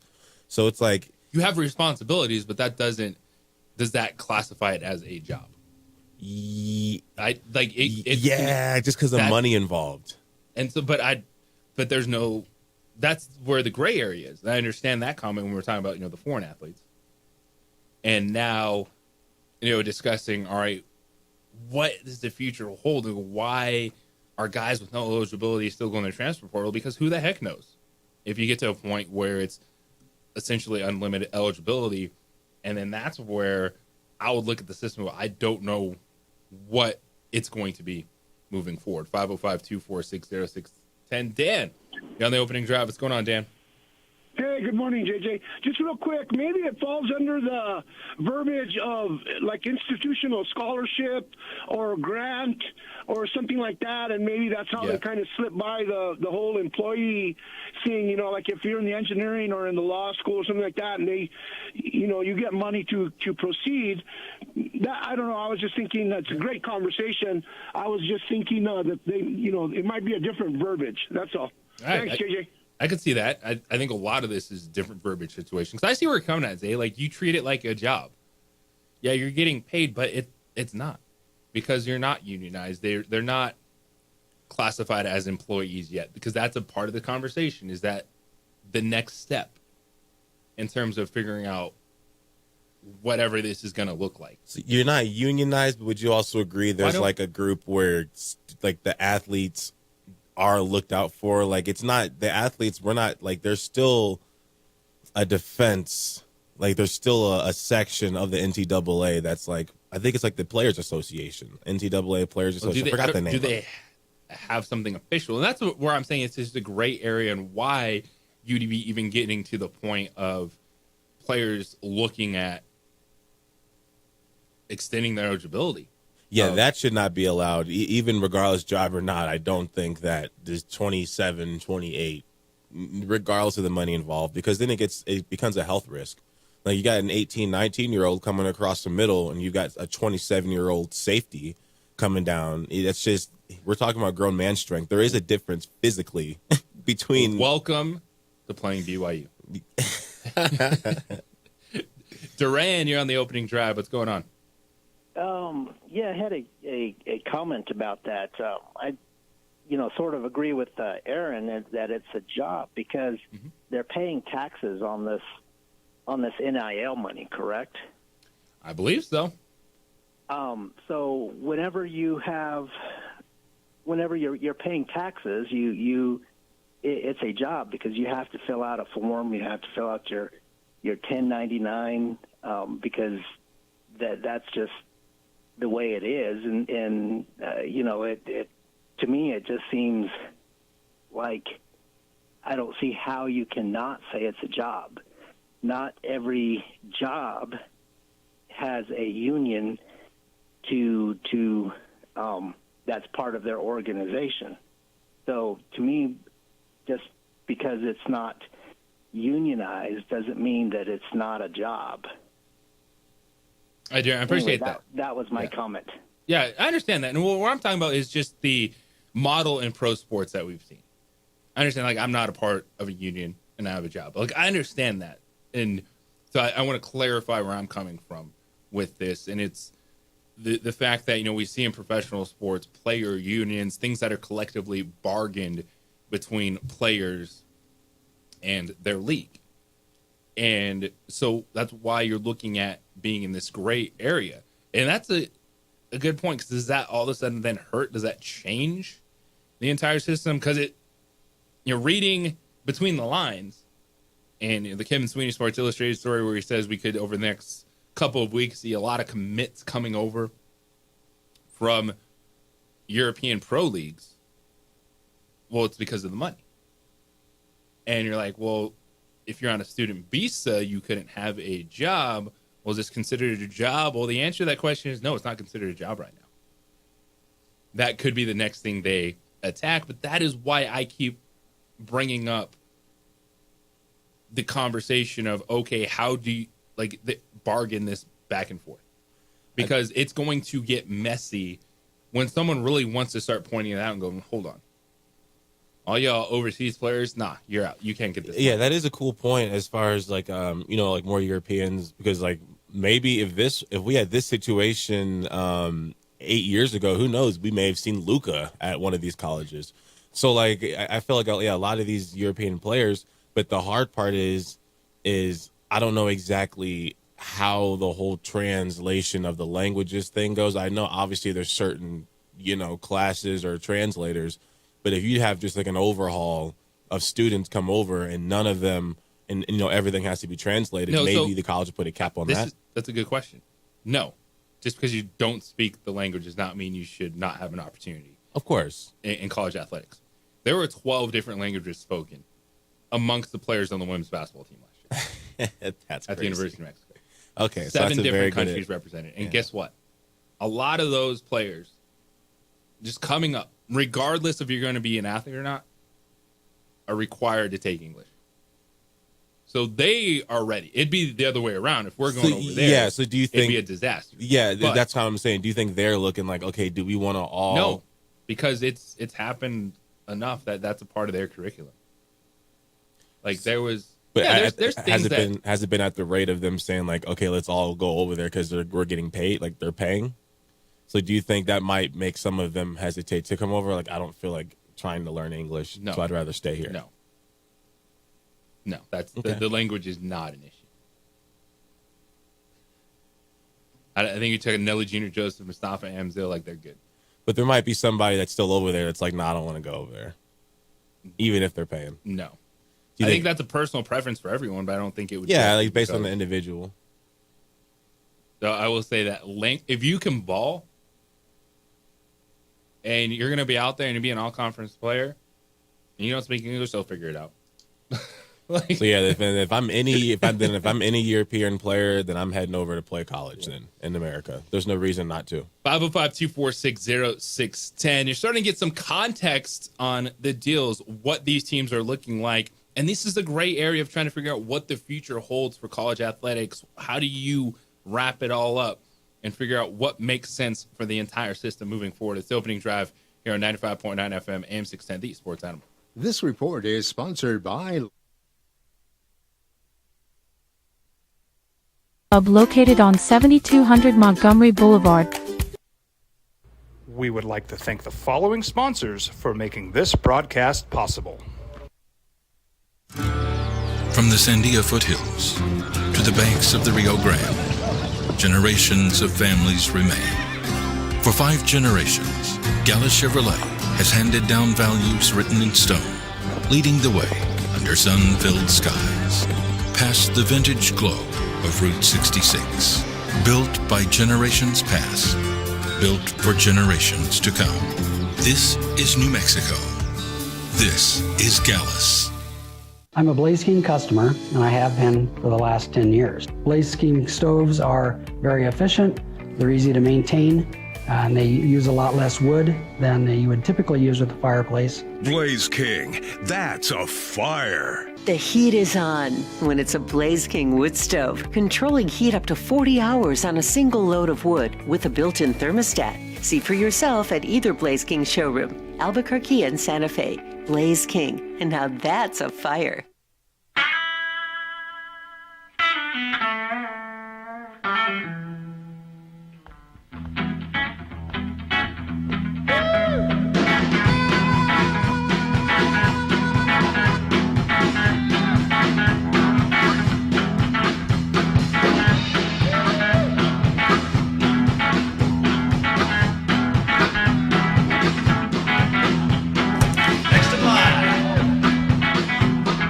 Rudy's is a proud supporter of ProView Networks.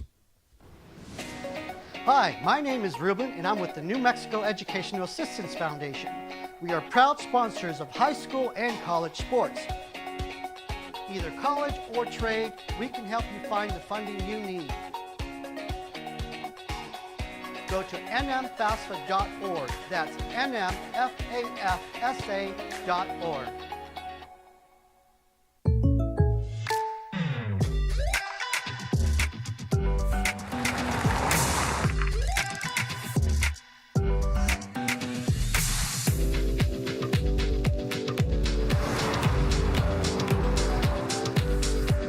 For your surprisingly great rates, contact your local State Farm agent today.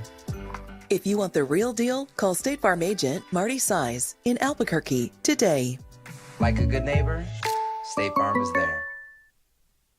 We would like to thank the following sponsors for making this broadcast possible. We would like to thank the following sponsors for making this broadcast possible. For over 20 years, Evergard Roofing and Solar has been committed to customer service. Locally owned and operated, Evergard offers both commercial and residential roofing and solar services. For more info, please call 505-821-9543. Evergard Roofing and Solar are proud supporters of ProView Sports Network and New Mexico Youth Athletics. I might not be in the cage as much anymore. Just like riding a bicycle, I can pick up the fight from where I left off. I'm not some slick-haired outsider posing with borrowed gloves. I grew up here. New Mexico is in my blood. I'm a New Mexican fighting for other New Mexicans. I'm Adam Oki. I'll be your champion in the courtroom. Hi, my name is Daniel Chavez, and this is my business partner, David Chavez. We are the owners of Indeed Safety. Indeed Safety is a local safety consulting company helping our clients with their safety needs for their projects. One of the things we pride ourselves as a construction safety company is helping our men and women in construction get home safe every day to their families. Indeed Safety is a proud supporter of ProView Network.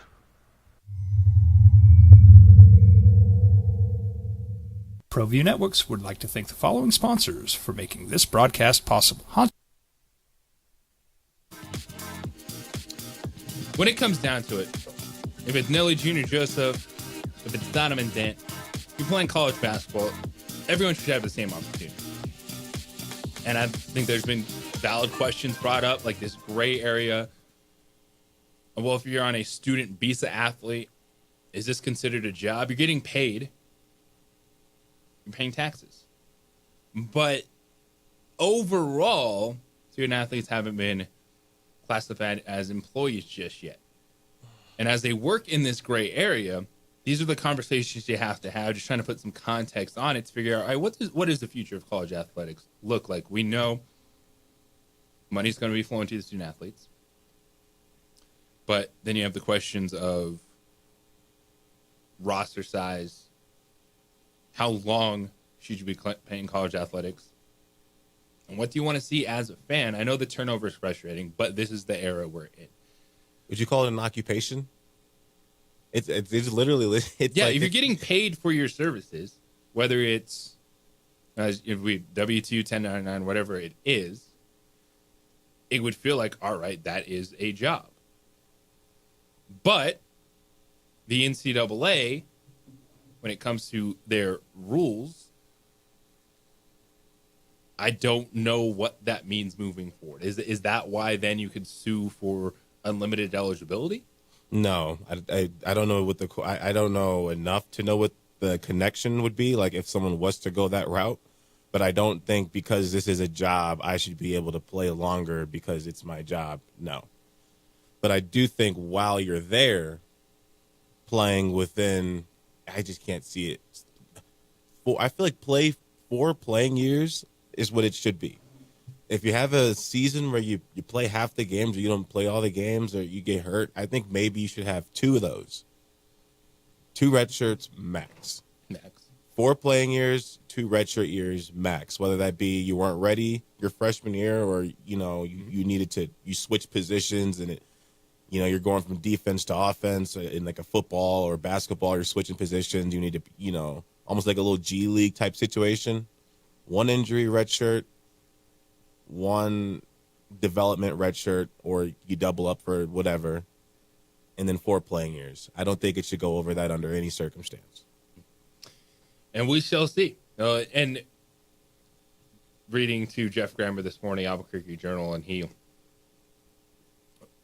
brought up, Mustafa Amzil and CJ Nolan, and he said the key phrase in all that is, quote, current NCAA bylaws. You just have no idea what it's going to look like next. With the JUCO decision, players getting an extra year granted for playing JUCO, with everything we've seen come down over the last few years. I understand why you're doing it, but that to me, I don't know what would be considered a breaking point, but I'm with you, Zach. At some point, do you need, it just feels like awkward. It's got to feel awkward. Even if you're taking the money and you're admitting that it's awkward, but you're only doing it for the money, fine. At least you're owning up to it. That's a whole different category. I respect you for, we only live once. This is a once in a lifetime thing. who knows if you're ever going to have a chance to make this much money. In And that time that's together. why everyone's like, who cares if it feels awkward? If they're giving me money to keep playing, I'm going to keep playing. Yeah, now if you're one of those guys making a case out there trying to make it seem like it's not weird that you're 27, 28, then it's like, okay, that's a you problem. Like, if you're going to admit you're doing it for the money, fine, I can't be mad at you. But don't act like it's not weird. Yeah, and that's where this could really then pick up steam for people to figure out, all right, what do you want this to be moving forward? If it gets, because right now it's just a bunch of gray. Valid questions being brought up, trying to put some context on all this. We're starting to hear what players are getting paid, what we're doing with basketball rosters in terms of roster construction versus the money you have in your collective, and how coaches are piecing all that out and putting it together. And then players like, well, maybe I'm just going to stick around and just keep doing this. Yeah, you know, because I am a professional essentially now, and this is a job. You know what sucks about this is I feel like the only way to shrink this gray area is going to have to be by lawsuits after lawsuits after lawsuits. And then that's the only way. See how that's gone. Yeah, that's the only way this will find any bit of structure. But then it's going to open up a whole new pool, and it's just going to be a revolving door. Yeah. 505-246-0610. Your thoughts on roster construction, but then what would be the change? Now, is it just, hey, here's your cap, 4 years plus potential red shirts, you're done? Is it salary cap, which will help solve it? Is it limiting transfers? Who knows? Because anything that's put in place, and this is why I keep going back to the word union, and not just because you have to be in a union and have a job. No, I'm not in a union, and we have jobs here, right? But it's the collective bargaining piece. Because if people come in and try to say, hey, this is the way it's going to be, this is where you're capped, and the student athlete doesn't have a say, that's when you get sued into oblivion. And so that's why I keep saying something has to happen where the student athletes of said sports work together to figure out what this is going to look like moving forward. 505-246-0610 is opening drive here on 95.9 FM, AM 610, the Sports Animal. This message is brought to you by The Law Giant.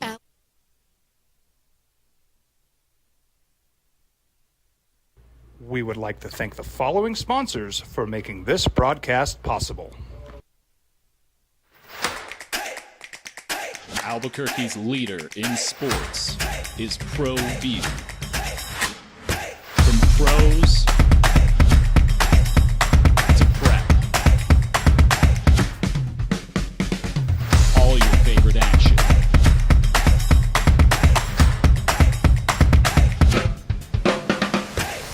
All your favorite talk shows.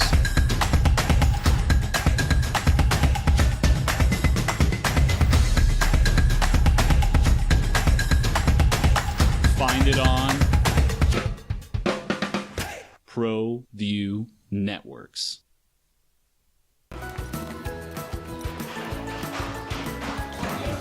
Got shots?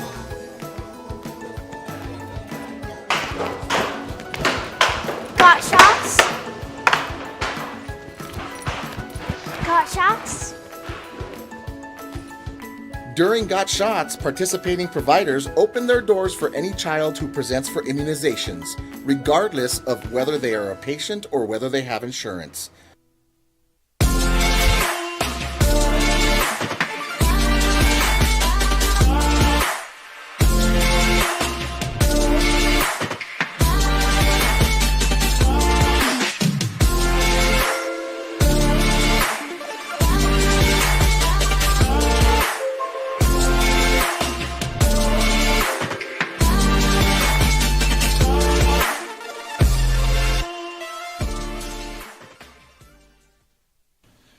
TurboThreads is a proud sponsor of ProView Networks.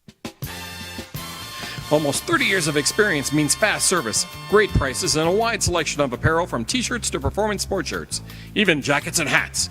They feature low minimums and no setup charges on most orders.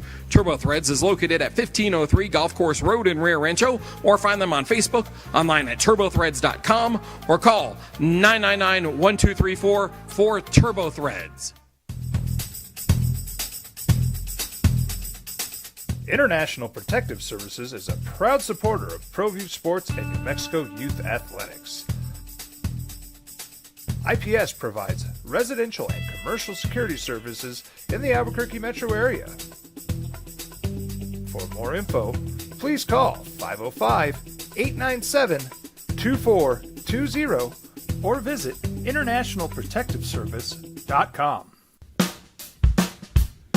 Well, I'm going to the frontier, walk up to the cashier, order up a root beer and a number one. Cover it with green stuff, one scoop is not enough. Find a booth is real tough, back by the Duke. Meet my family, meet my friends in the quirkiest restaurant I have ever been. All of Albuquerque's favorite spot, it's the Frontier Restaurant. The Frontier Restaurant is a proud supporter of ProView Networks. Don't sacrifice quality and flavor when you're in a hurry. Golden Pride offers ribs, fried chicken, red and green chili breakfast burritos, and Frontier sweet rolls. 4 great locations, or visit us online at goldenprideabq.com. Golden Pride Barbecue Chicken and Ribs are proud supporters of ProView Sports. The Yeller Sub, located on 7200 Montgomery Boulevard, serves breakfast all day long along with classic hot and cold subs. Don't forget about our shakes, malts and floats made with your favorite Blue Bell ice cream. 45 years and still going strong. Come on down to the Yeller Sub, official sandwich of ProView Networks. We would like to thank the following sponsors for making this broadcast possible. For over 20 years, Evergard Roofing and Solar has been committed to customer service. Locally owned and operated, Evergard offers both commercial and residential roofing and solar services. For more info, please call 505-821-9543. Evergard Roofing and Solar are proud supporters of ProView Sports Network and New Mexico Youth Athletics. I might not be in the cage as much anymore. Just like riding a bicycle, I can pick up the fight from where I left off. I'm not some slick-haired outsider posing with borrowed gloves. I grew up here. New Mexico is in my blood. I'm a New Mexican fighting for other New Mexicans. I'm Adam Oki. I'll be your champion in the courtroom.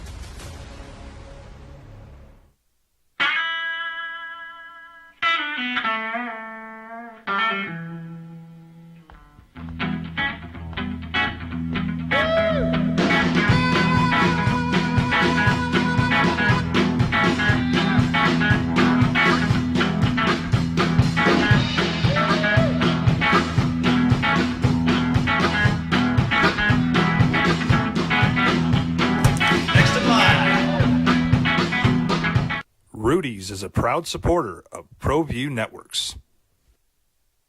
We would like to thank the following sponsors for making this broadcast possible.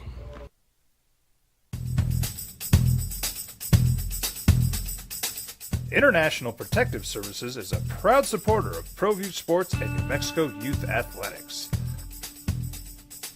IPS provides residential and commercial security services in the Albuquerque metro area. For more info, please call 505-897-2420 or visit internationalprotectiveservice.com.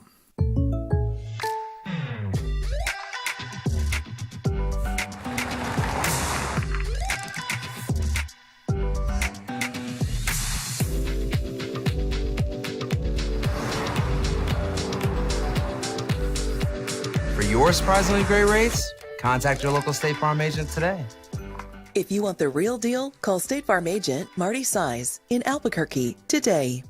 Like a good neighbor, State Farm is there. Hi, my name is Daniel. When you see the transfer portal open, players are going to go in. Lobo football. It's all 7 players going in the transfer portal this spring. The biggest conversation over the last week or so has revolved around former Tennessee quarterback Nico Iamaleava, who tried to hold out at Tennessee felt he outplayed the deal that they had in place, making $2.4 million.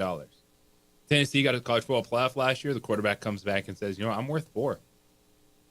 Tennessee's like, no, you're not. And you part ways. Now Nico's out there in the open market.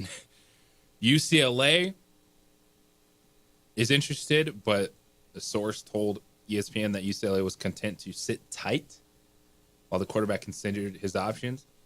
And while Maliava wanted at least $4 million from Tennessee, the reports that UCLA was prepared to offer him something that was less than that, and that other schools would wait for the price to drop. Business, right? Even if you're a player in pro sports, you can show up and go, boom, give me $6 million this year. They're like, no, we're good.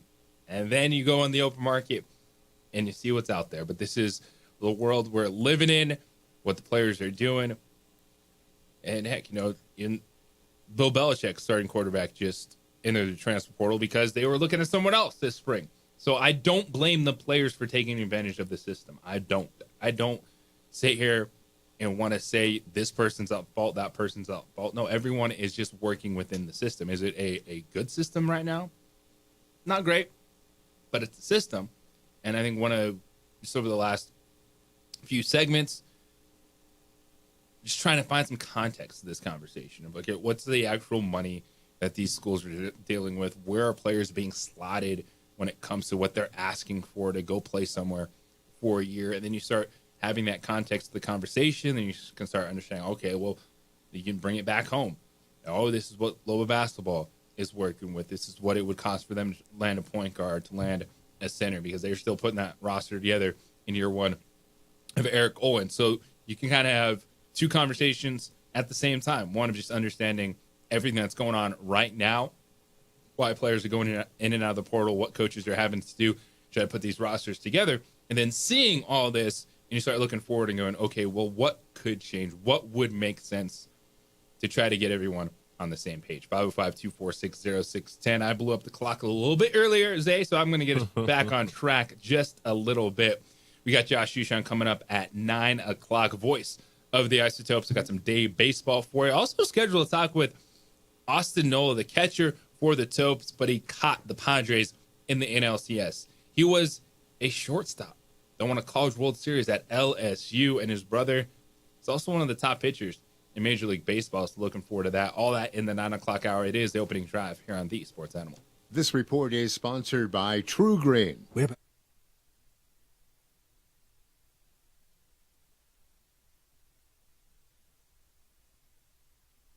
We would like to thank the following sponsors for making this broadcast possible.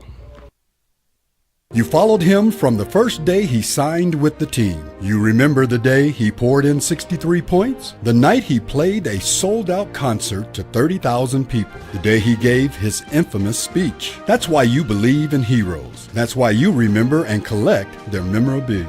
All in Autographs, where you can meet some of the greats, collect some of the greats, and share your own legacy. Visit All In Autographs, where you can celebrate the great and have your own piece of history. Turbo Threads is a proud sponsor of ProView Networks. Almost 30 years of experience means fast service, great prices, and a wide selection of apparel from t-shirts to performance sport shirts, even jackets and hats.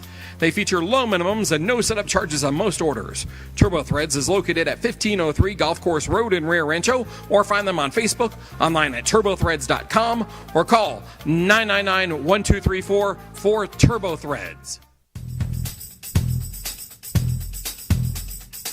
International Protective Services is a proud supporter of ProView Sports and New Mexico Youth Athletics.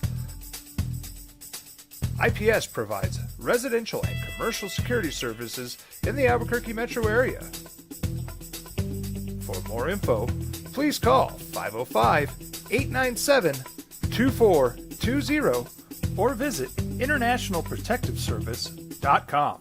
ProView Networks would like to thank the following sponsors for making this broadcast possible. Hans Whitler Automotive, German car maintenance and repair in Albuquerque, New Mexico. Call 505-294-7684 or visit HansWhitlerAuto.com. Hi, my name is Ruben, and I'm with the New Mexico Educational Assistance Foundation. We are proud sponsors of high school and college sports. Either college or trade, we can help you find the funding you need. Go to nmfafsa.org. That's nmfafsa.org.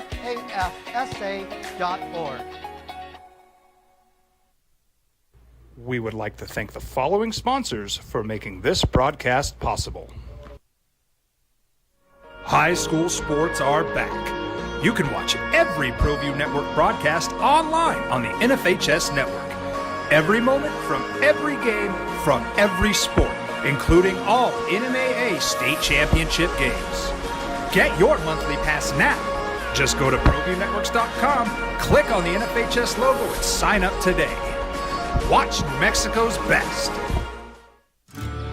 From the Sandia foothills to the banks of the Rio Grande, generations of families remain. For 5 generations, Gallus Chevrolet has handed down values written in stone, leading the way under sun-filled skies, past the vintage glow of Route 66. Built by generations past, built for generations to come. This is New Mexico. This is Gallus. We would like to thank the following sponsors for making this broadcast possible. What's going on, Lobo Nation? Ja'Cory Krosky-Mirror here. And I'm Devin Dampier. The Lobo football team is going through some changes, but we're here to stay. We'll put in the work on the field and in the weight room, but we'll need your help off the field. 505 Sports Venture is leading the charge in the NIL space, and you can be part of it. Shorty, she better than all my intentions. Locked in, shorty, you got my attention. CEO, baby, I get you the business. Touchdown and pay you a visit. I was born in New Mexico. I grew up on these streets. I got in trouble here, and I fought my way back in Burquia. I love New Mexico, especially the people. Now I'm using my training, tenacity, and energy to fight for you. I'm Adam Oki, lawyer, fighter, and New Mexican. I was a local athlete here in New Mexico, so I'm proud to support your local athletes.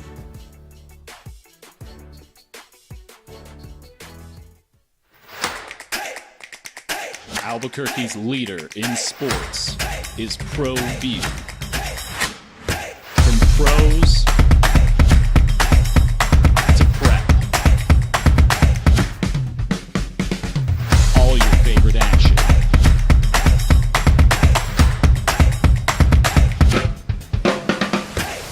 All your favorite talk shows.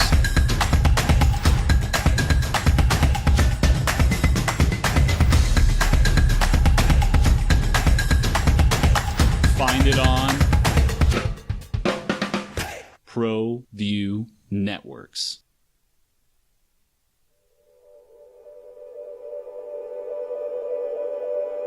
We aren't all born with the same opportunities. But it's the people who care that change everything. Get ready, Sprout, get ready! My coach. My teacher. My older sisters. My grandma. My brother. My tutor. My dad and my mom. As New Mexicans, it's up to all of us to do our part. So that no child goes without love. And no family has to do it all on their own. They're all our children. Every single person is called to make a difference in the life of a child. It's up to all of us to do our part. To pull together. Pull together. Pull together. To make New Mexico the best place to be a kid.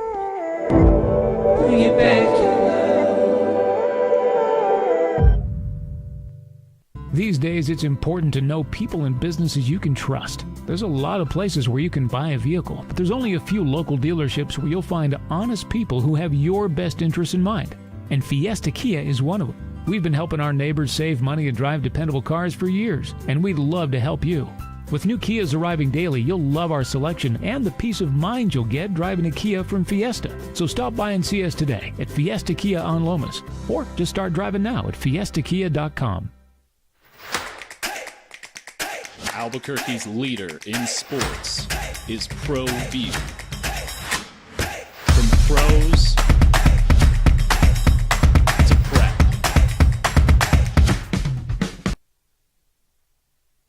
scrolling through the women's basketball transfer portal looking for some updates. All right, keep an eye on that, of course. Voice of UNM women's basketball, what is going on around the Mountain West Conference. But On3 has an exceptional portal tracker. Over 1,400 players in the transfer portal. Just in women's basketball. Only about 323 have committed somewhere right now. Uh-oh, that's the ratio people don't want to hear Yeah, about. but if you're sitting there going, oh, no, what's going to happen, where your team's going to come from, it's going to be there. We'll see what level of athlete UNM gets, especially on the men's side. Eric Olin, year one.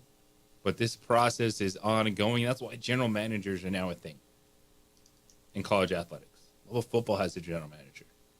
Maybe I should start putting my resume together, become a general manager somewhere. It's the way the game is being played, things are changing, and just really interesting conversation this morning, just from my perspective, just trying to talk through this, just figuring out, okay, what is everyone working with right now?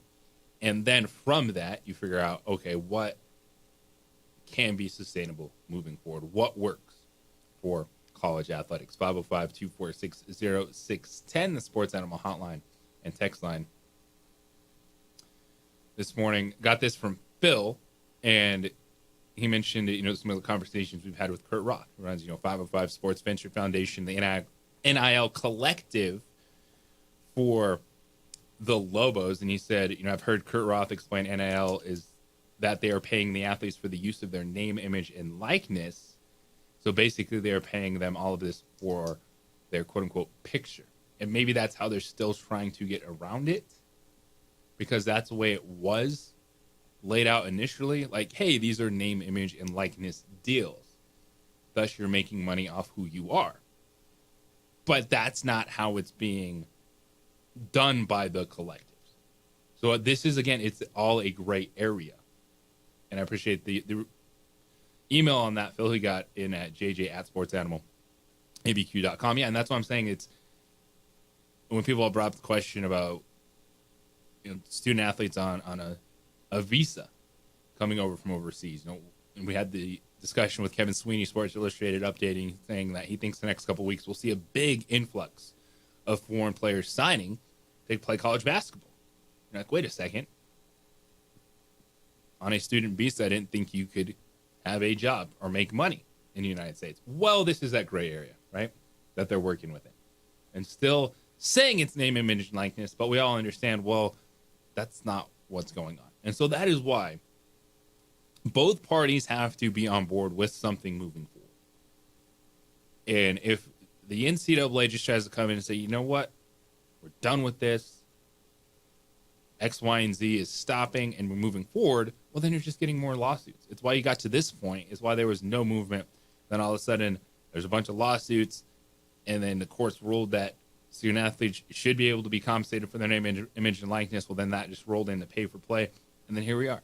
So if you're able to take a step back, take in everything that's going on, understand what is being given out, what is needed, and then also roll that into the conversation of potential revenue sharing once the House settlement goes through, where then universities are directly paying student athletes.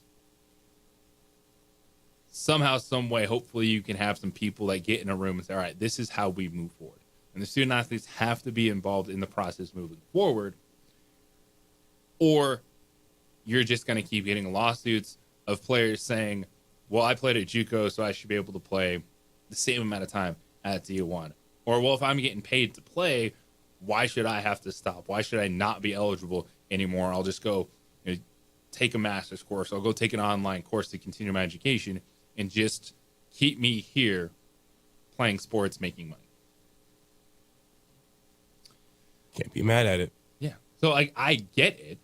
I think that is not something I want to see for college athletics moving forward, is essentially unlimited eligibility. Then you are absolutely talking about breaking the entire model, because, again, one size doesn't fit all.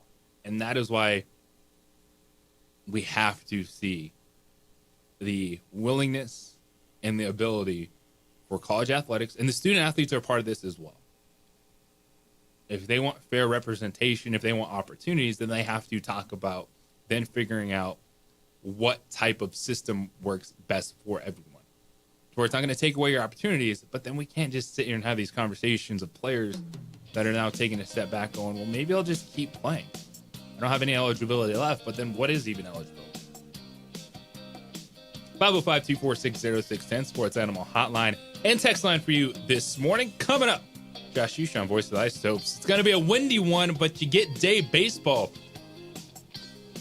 Albuquerque and El Paso out at the ballpark. We'll talk baseball. Always something new happens in the game of baseball. It doesn't matter how many games there is, how many games you've been to. There is always something new. Had a really interesting play from the other day. We'll talk with our good friend Josh Ushon coming up next right here on the Sports Animal.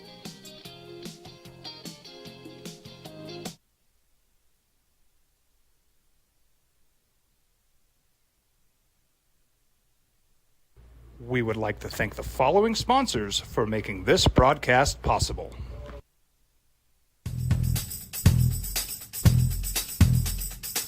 International Protective Services is a proud supporter of ProView Sports and New Mexico Youth Athletics. IPS provides residential and commercial security services in the Albuquerque metro area. For more info, please call 505-897-2420 or visit internationalprotectiveservice.com.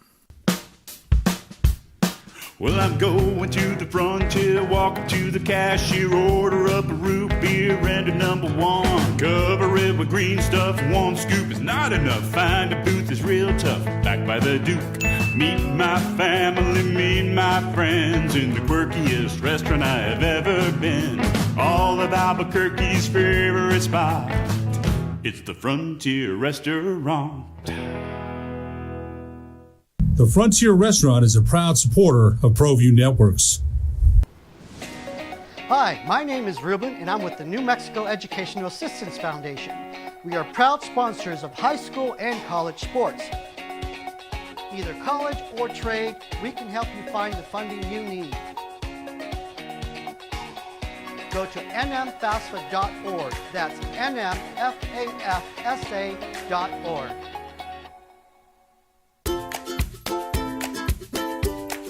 The Yeller Sub, located on 7200 Montgomery Boulevard, serves breakfast all day long along with classic hot and cold subs. Don't forget about our shakes, malts and floats made with your favorite Bluebell ice cream. 45 years and still going strong.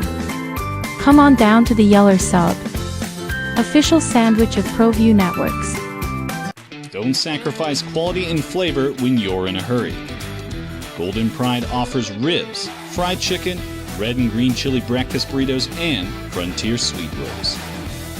4 great locations, or visit us online at goldenprideabq.com. Golden Pride barbecue chicken and ribs are proud supporters of ProView Sports. From the Sandia foothills to the banks of the Rio Grande, generations of families remain. For 5 generations, Gallus Chevrolet has handed down values written in stone, leading the way under sun-filled skies, past the vintage glow of Route 66. Built by generations past, built for generations to come. This is New Mexico. This is Gallus.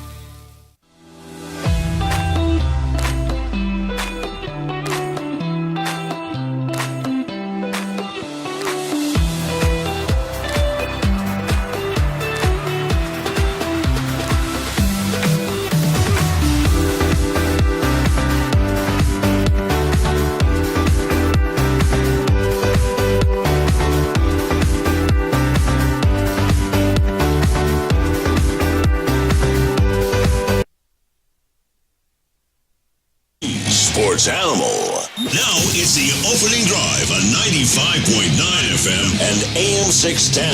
The Sports Animal. Here's Jeff Zimbietta and JJ Buck. It's day baseball out at the lab for you. 11:05 first pitch as Albuquerque and El Paso continue their series. Chihuahua was victorious 9-6 last night. Had a very interesting game the other night in the Taupe 7-2 win. A lot of stuff to get into when it comes to that. Of course, your home for the Isotopes is the Sports Animal. JJ Bucks A. Johnson with you this morning, in the voice of the Isotopes, Josh Shushan, hopping on with us. I always enjoy getting a chance to talk with Josh on a day game. And is there a little extra tape? Do you have to have the window shut? How do you prepare for those spring days where it might be a little gusty at Isotopes Park?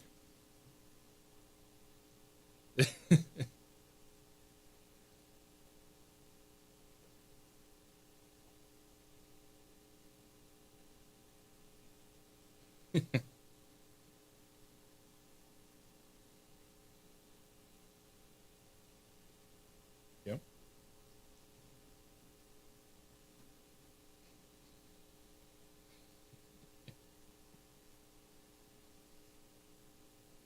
Oh, yeah, I've been in those situations. Just papers flying everywhere. You just hope they don't go out the window and actually you stay in the room. But when you have days like you can get in Albuquerque, the wind can be blowing left, right, swirling, whatever. Gusts maybe up to 50 miles per hour in Albuquerque today. Is it when a ball is hit in the air, you just keep your fingers crossed as a fielder and hope you can track it down?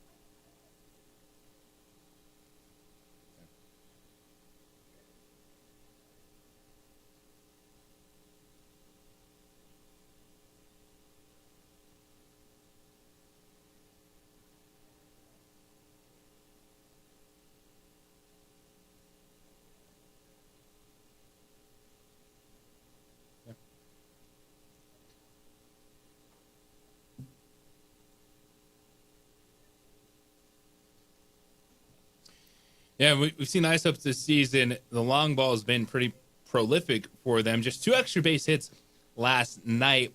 What is that mindset, right? I mean, Albuquerque, they talk about it so much when it comes to pitchers and being able to be locked in, not worried about it. But the hitter's mindset of thinking at times it's just going to be easier to hit when you're in Albuquerque.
And a dude who's done plenty of that, Sam Hilliard. It is 79th home run as an Isotopes uniform, tied Mike Bush, 93-96 for the most amongst Albuquerque AAA players. How does that record hit for Hilliard? Because I know he's a guy that's had major league experience. You always want to be at the next level, but he is a good player. 79 home runs, that is an impressive feat. But I guess, how does he feel about holding a AAA home run record?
Josh Hushan, voice of the Isotopes, joining us in the opening drive. And you look at the Rockies, kind of what they're doing in the outfield right now. We saw Zach Bean for a split second here in Albuquerque. He's back up with the big leagues. But Jordan Beck comes back down, and he got 2 hits last night in his first game back with the Isotopes this season. When you look at the young players in the outfield for Colorado, what is the plan? And, why, is Beck back down but Bean up and those guys just not playing every day up in Colorado?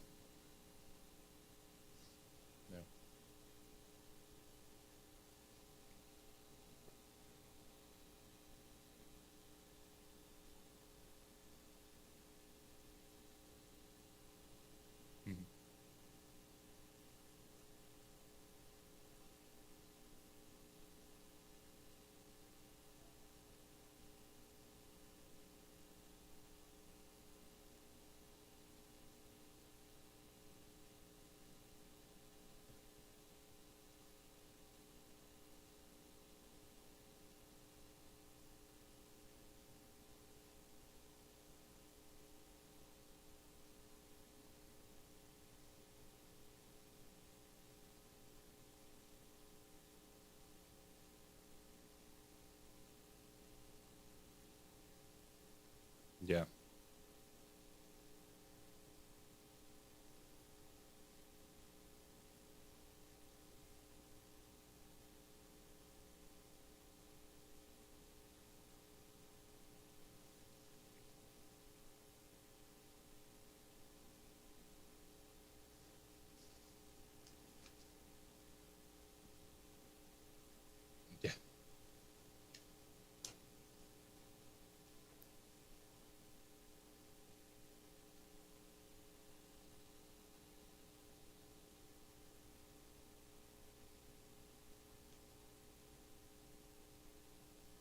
That's right.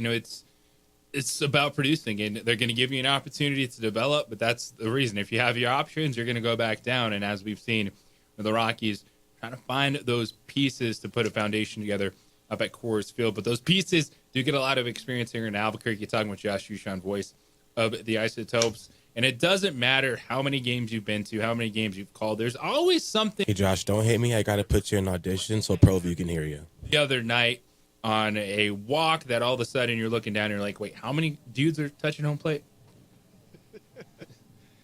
Yeah, seriously, it's man, I'll tell you what, you're right. You never know what you're going to see. But this is what I came back to, and I was talking to Aaron Shunk about this yesterday in the pregame show.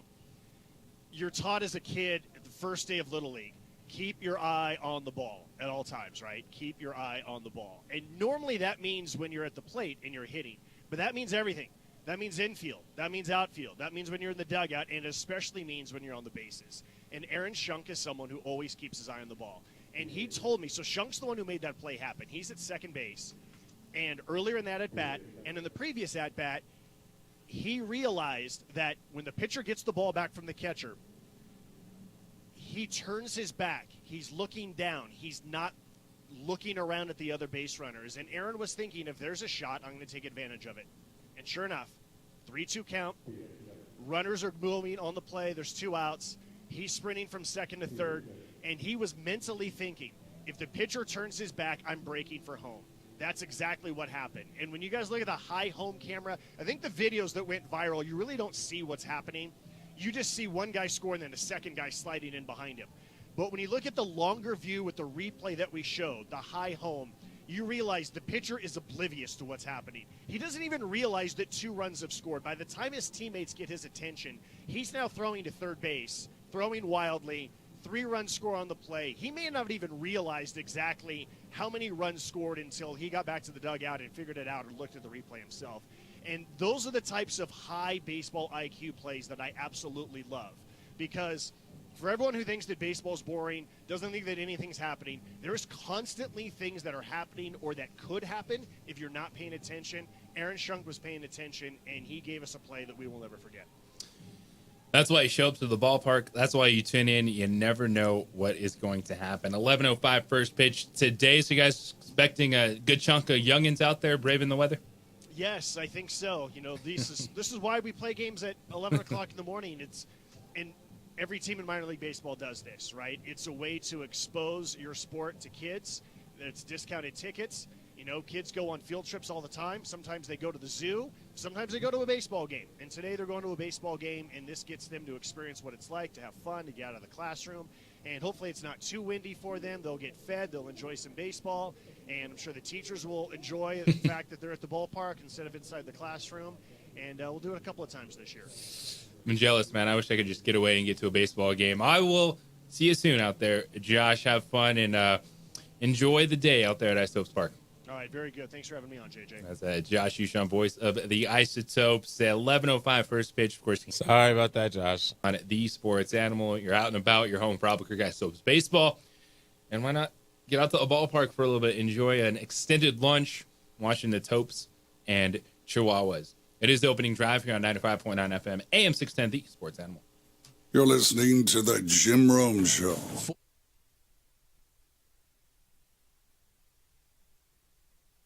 We would like to thank the following sponsors for making this broadcast possible. ProView Networks would like to thank the following sponsors for making this broadcast possible. Hans Whitler Automotive, German car maintenance and repair in Albuquerque, New Mexico. Call 505-294-7684 or visit HansWhitlerAuto.com.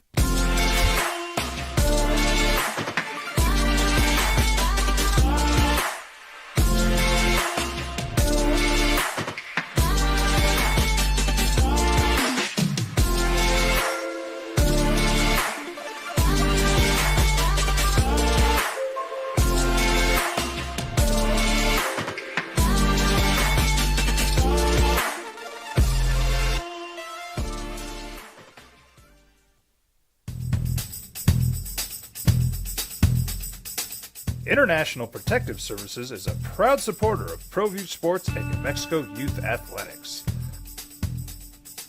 IPS provides residential and commercial security services in the Albuquerque metro area.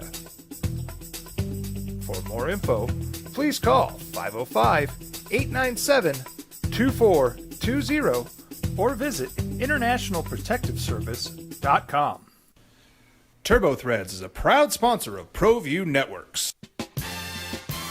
Almost 30 years of experience means fast service, great prices, and a wide selection of apparel from t-shirts to performance sport shirts, even jackets and hats. They feature low minimums and no setup charges on most orders. TurboThreads is located at 1503 Golf Course Road in Rio Rancho, or find them on Facebook, online at turbothreads.com, or call 999-1234 for TurboThreads. You followed him from the first day he signed with the team. You remember the day he poured in 63 points? The night he played a sold-out concert to 30,000 people. The day he gave his infamous speech. That's why you believe in heroes. That's why you remember and collect their memorabilia. All in Autographs, where you can meet some of the greats, collect some of the greats, and share your own legacy. Visit All In Autographs, where you can celebrate the great and have your own piece of history. Well, I'm going to the frontier, walking to the cashier, order up a root beer and a number one. Cover it with green stuff, one scoop is not enough. Find a booth is real tough, back by the Duke. Meet my family, meet my friends in the quirkiest restaurant I have ever been. All of Albuquerque's favorite spot, it's the Frontier Restaurant. The Frontier Restaurant is a proud supporter of ProView Networks. I'm David C. Chavez, personal injury attorney. For over 4 decades, our law firm has remained steadfast in our commitment to serving the remarkable people of New Mexico that have been injured through no fault of their own. I'm a New Mexican fighting for New Mexicans. I received my bachelor's degree at NMSU and earned my law degree at UNM. I can proudly say I'm both an Aggie and a Lobo. Call now and I will meet with you. 40 years strong, and we're still as local as red and green. I might not be in the cage as much anymore, just like what.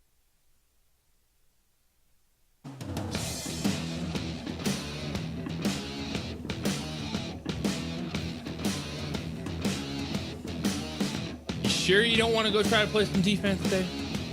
Opportunity might still be there, Lobos. Looking for some defensive linemen.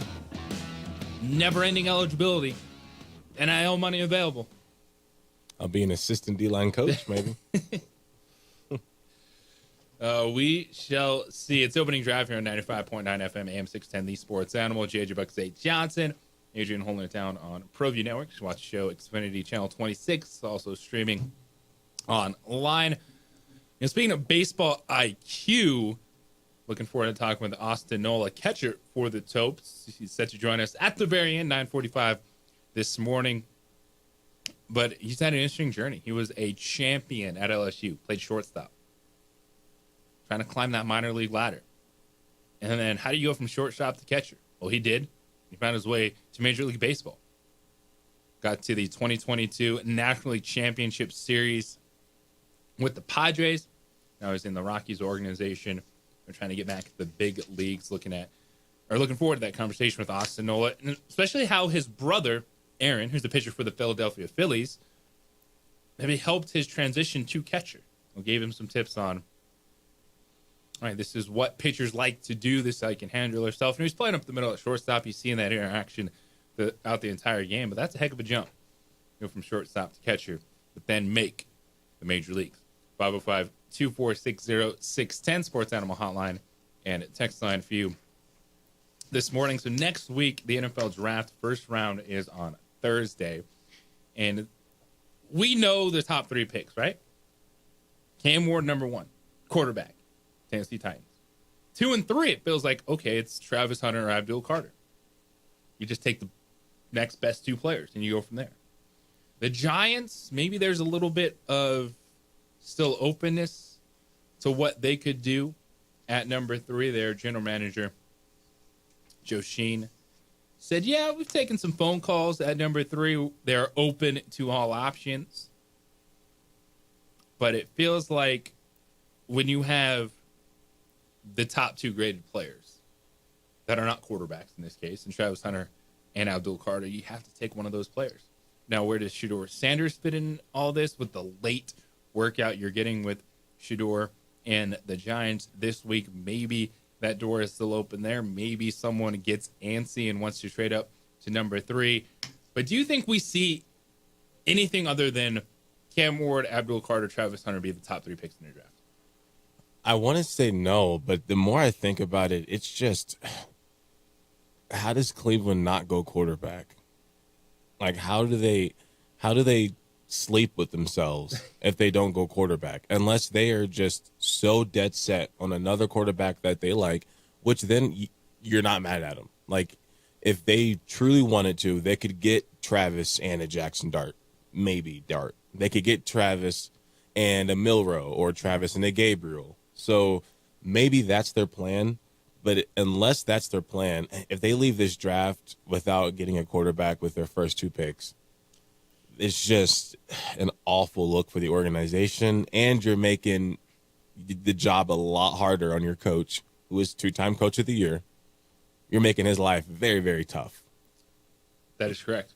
Now, what are the Browns doing at quarterback? Well, they acquired Kenny Pickett, who he's going in saying he's going to be the starting quarterback in Cleveland. They brought back Joe Flacco, and Joe Flacco said, quote, about his expectation going into the season, I don't think there's any expectation of exactly who's going to be the starting quarterback. So, I'm excited to get in that room and go show I have a lot of football ahead of me and kind of become part of this team and do my best to prove all those things. Well, they know what you can do. You took them to the playoffs 2 years ago. And Cleveland is in quarterback no man's land. This would be a slam dunk, take a quarterback position, even with the guaranteed money given to Deshaun Watson, because the dude tore his Achilles again. Mm-hmm. He's not going to be your quarterback next year. You have to realize to move on from that. But it is interesting that teams that need a quarterback, and that's Cleveland, and that's the New York Giants, we're not talking about them in Shedeur Sanders. We're not talking about them in the number 2 quarterback in the class. Is that what you've talked about, Jose? Is that really the Sanders camp is kind of maneuvering, making sure he goes somewhere? Cleveland and the Giants don't feel like it's there? I really think it's anywhere but Cleveland for them. Not view Shedeur as that dude? And even if you're not that dude, if you're good enough, you're going to get pushed up because it's the need and availability of quarterbacks. And so I do think like that is a really fascinating conversation going into next week because those two teams need a quarterback, but it does not feel like either of those teams are going to take Shedeur Sanders. Yeah, no, the Titans definitely not, but and the Giants probably not because they have two veteran quarterbacks. But for the Cleveland Browns, again, I think, and even just looking at the personalities of Travis Hunter and Shedeur Sanders and looking at the whole situation, you're not worried about Travis Hunter, the stuff with him that you are bringing up when you're talking about Shedeur Sanders. So if you're like, okay, I might not get Shedeur, but I can go get his best friend Travis and then get another quarterback, I think that'd be a smarter route. Because I just don't see – I think Cleveland knows this too. They're like, we're not going to even dare try to deal with the Sanders situation because we know where it's going to go. And the Hunter one is interesting because he wants to play both ways. Yes, so there is risk there. Now, Cleveland has said they view him as a wide receiver number one, first and foremost. Andrew Berry said, yeah, we'll flirt with it. Maybe – let him play. To me, when you look at Travis Hunter, the dude that he is, he won a Heisman Trophy because he played both ways. I think you explore it. It maximizes the pick. Worst case scenario, you got yourself a guy that could potentially be a top dude on either side of the football. Yeah, so I don't think you can go wrong picking Travis Hunter. I do think the question is how much are you going to let him do one thing or the other? So Cleveland has pretty much said that if we take Hunter, he's going to be a wide receiver. Yeah, and Deion's also said that, he's like, I know Travis very well, and he's like, one thing about Travis is I know he likes playing both sides, but if you give him the choice, he will always find his way to the wide receiver room. Yeah. So he has said that deep down, Travis's preference is receiver, but he can't. I think in his mind, he likes receiver the most, but he wants to play both because he feels that he can. Mm-hmm. So I think that's a good match as far as Cleveland's concerned, if that's, what their camp's saying. So all of that, now they might have a question at quarterback. But you get yourself Travis Hunter.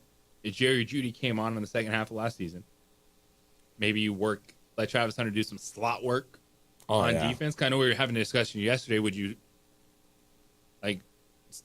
put him there and then work him in on offense? Well, just make sure you're getting him 100% on one side and then sprinkle it in. And I think that could work.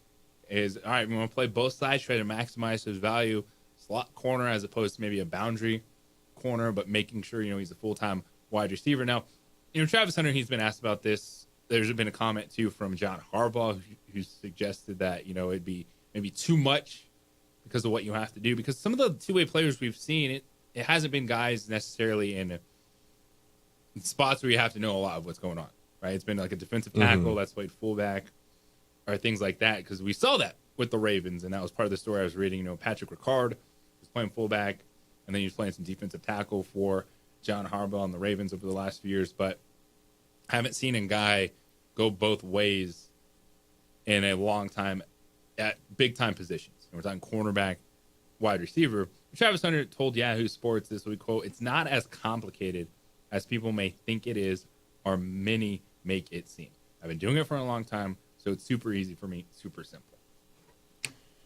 Yeah, all right. Well, we'll see when he throws his shoulder into the thigh of an NFL running back and then see if he wants to then go up and reach above in the outstretched arms of a defender and grab a ball. Like, there's just no way that it doesn't translate. But, we'll see. I'm not going to sit here and doubt him. And also, by the way, I think maybe just starting out, that's when it could be a risk. Now, when he's in his full-grown man body and he's 4 or 5 years in the league, if he's at that point, he feels he can do it and he's conditioned to do it, fine. But I don't see the way he's built right now, him being able to handle conditioning wise. Of course he can. I think that's been proven, but it's about the physicality. It's about when you take that blow and you need to take that time while your offense is out on the field or your defense is out in the field to get looked at by the trainer, get recovered, get something wrapped up if you need to get wrapped up.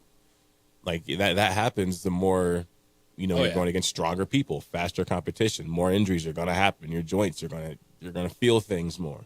Bigger, faster, stronger. Yes. Next level of football. But Travis Hunter, Abdul Carter, Cam Ward, is there any scenario where those are not the top 3 picks of the NFL draft? Next Thursday, round 1 of the draft. This Thursday, Frank Supply is celebrating their 72nd anniversary.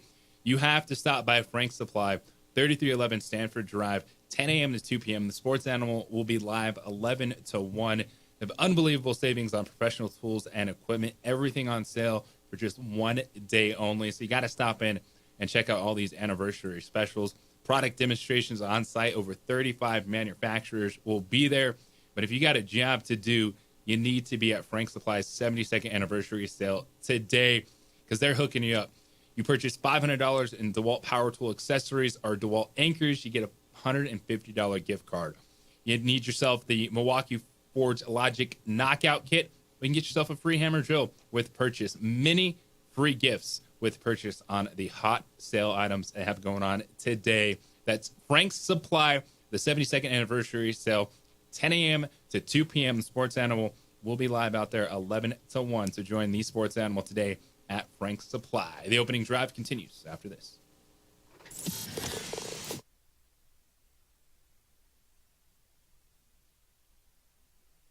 We would like to thank the following sponsors for making this broadcast possible.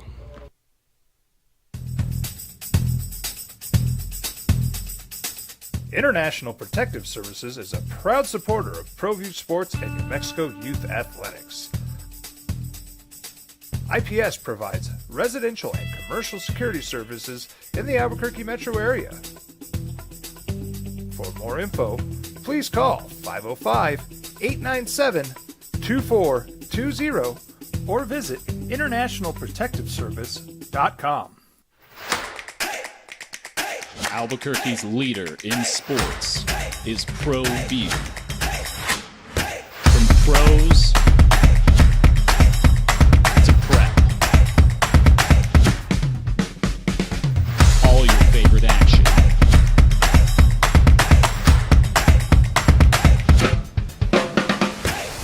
All your favorite talk shows.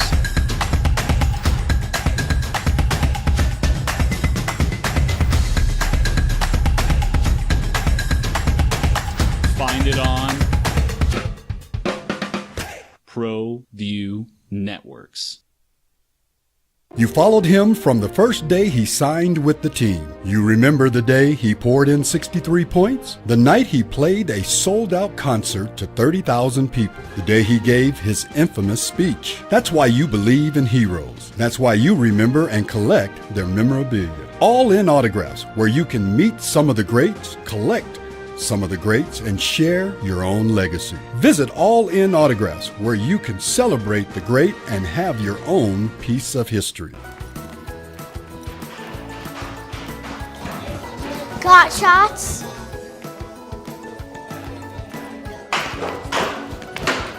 Got shots? Got shots?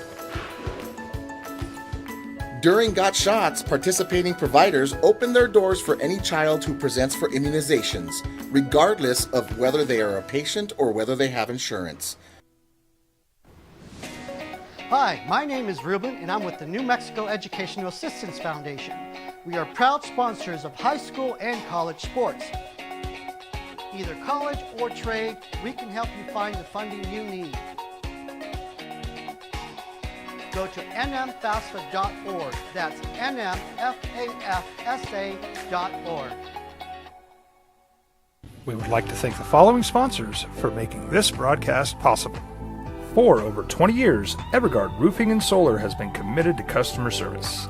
Locally owned and operated, Evergard offers both commercial and residential roofing and solar services.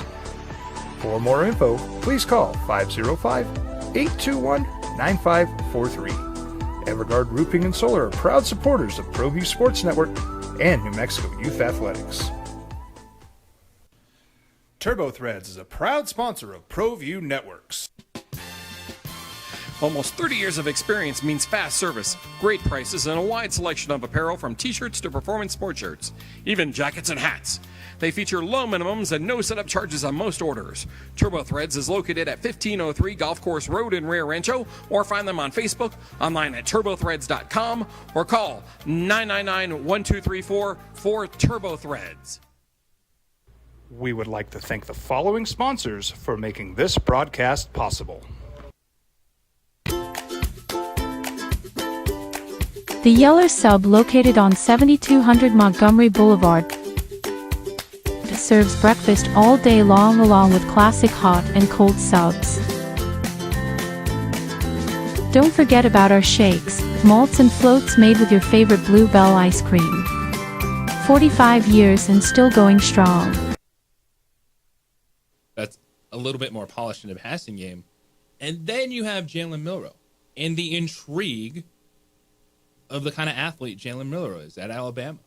I'm really not sold on him. I don't know why. Well, maybe you feel he needs to polish it up passing more. Yeah. 2,800 yards, 16 touchdowns, 11 interceptions. But we're talking about a dude that's also running, 4.4? Yeah, I think it was a 4.3. Hit the 4.3 model. And if you feel that you can polish the passing game and have an athlete, like that can be successful.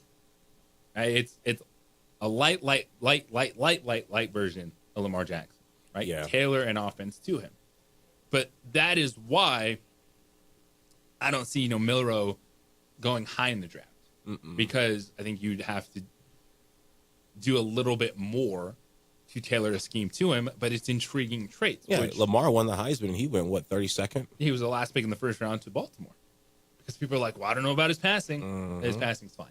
And that's the way I feel about Milroe is, yeah, he's up and down. Cool. But you got yourself a ridiculous athlete, and it's not just going to be 100% about running the football. But it's proven that can work in the NFL. Like, we're so far past the days of just pocket passer. Like, athleticism works. You can maximize it. Yeah, you have to win in the pocket, make throws downfield. But we're seeing more and more franchises understand that, right? You can work with a guy like Jalen Milroe, polish the passing game, maybe try to develop something there. So it's 2 for sure. But if you're putting a bet on it, do you think any of these guys sneak into the first round? Dart be the only one. Do you think Jackson Dart? I think someone might trade up for him.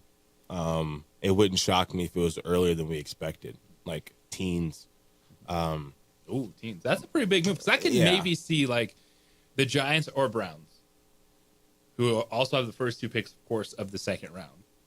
Maybe just swapping those and a mid-round pick with maybe Baltimore, Detroit, team like that. They're at 27, 28, and then grabbing like a Dart or Milroe, which would put us on the over of 2.5 in the first round, which is the number you're seeing out there. And a lot of these sites, if you want to actually put some bets on the NFL draft. Yeah, I think Dart would be the only one. And even just pre-draft, he's getting the best reviews. For a little while, I saw some scouts are putting him above Shedeur. Yeah. So I think if one is going to go, that'll be it. I find it hard to believe that a team would trade up for Milroe, given he needs polishing for the passing. I don't want to sleep on Gabriel either, but I think he's a day 2, day 3 guy. Yeah, I like Dylan Gabriel. To me, I think Gabriel slots in as a good backup quarterback. Yeah, I saw Dallas. They used mock to Dallas in a couple of. Well, they also just traded for Joe Milton, which is a young guy, right? So I don't think drafting Gabriel makes any sense. That's a good point. That was before they made that trade. Yeah, so you're right. Like now that you got Milton in there. Yeah, we're set there. The Patriots selected him late in the draft. Last year he played 1 game at the end of the season. Went bonkers. But hey, Jerry Jones sees athleticism at the quarterback position. He's all in. Like he was with Trey Lance and now with Milton. Yeah. But you look at the guys in the draft. Like I think Gabriel, he'll be 4th, 5th round pick. Guy that could be a decent backup quarterback in the league. And then Tyler Shook, there's some movement there. 25-year-old quarterback. Speaking of dudes in college for a while, right? Tyler Shook, who was at Louisville, who was at Oregon. Guy that you see has some good completion numbers, throw downfield. I think the top 4 makes sense of potential starters, right? And that's where Cam Ward, Shedeur Sanders, Jackson Dart, Jalen Milroe. And then, you're going to bring guys in, develop, see if you can find a backup. Maybe you have someone because, you got Kyle McCord, who really put together a good season at Syracuse last year. Transferred from Ohio State. Threw for 4,700 yards, 34 touchdowns, 12 interceptions. So he led FBS with the yardage at Syracuse. And that's really impressive because he's not thrown to the same dudes like he was at Ohio State on the perimeter. So I think McCord is one of the more intriguing names when you look at the other guys, right? Quinn Ewers, Texas, Will Howard, Ohio State, of someone that might have a little bit more upside outside that top 4. Yeah, and I'm after I put in Joe Milton's name into Google, I'm seeing reports here that the Raiders reportedly pursued him before Dallas was able to get him. So what that tells me is, number one, they weren't expecting him to come in and be better than Geno. That also tells me they're not looking at a quarterback at the number 6 spot.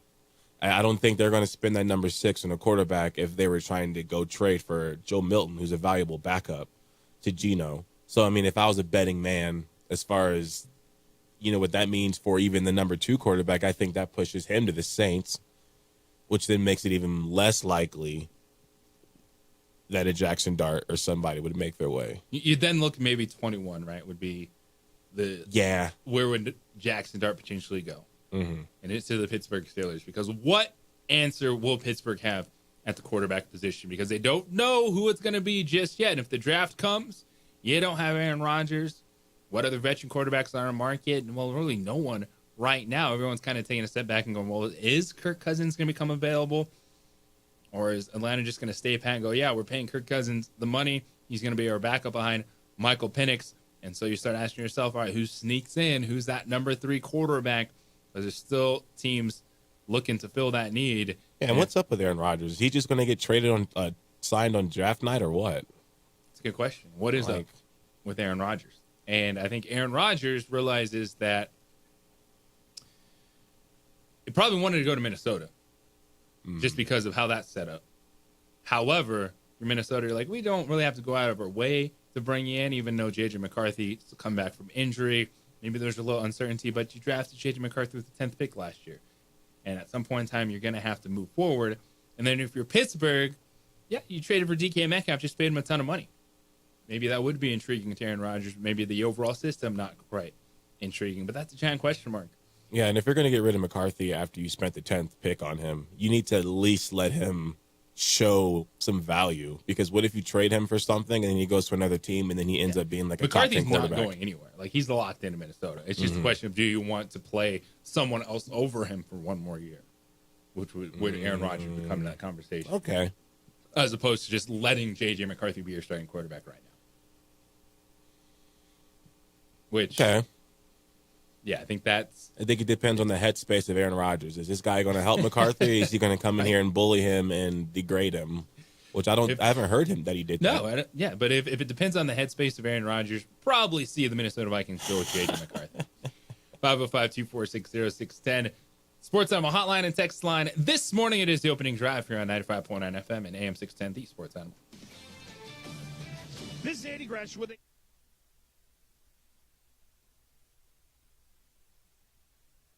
We would like to thank the following sponsors for making this broadcast possible. The Yeller Sub, located on 7200 Montgomery Boulevard, serves breakfast all day long along with classic hot and cold subs. Don't forget about our shakes, malts and floats made with your favorite Blue Bell ice cream. 45 years and still going strong. Come on down to the Yeller Sub, official sandwich of ProView Networks. From the Sandia foothills to the banks of the Rio Grande, generations of families remain. For 5 generations, Gallus Chevrolet has handed down values written in stone, leading the way under sun-filled skies, past the vintage glow of Route 66. Built by generations past, built for generations to come. This is New Mexico. This is Gallus.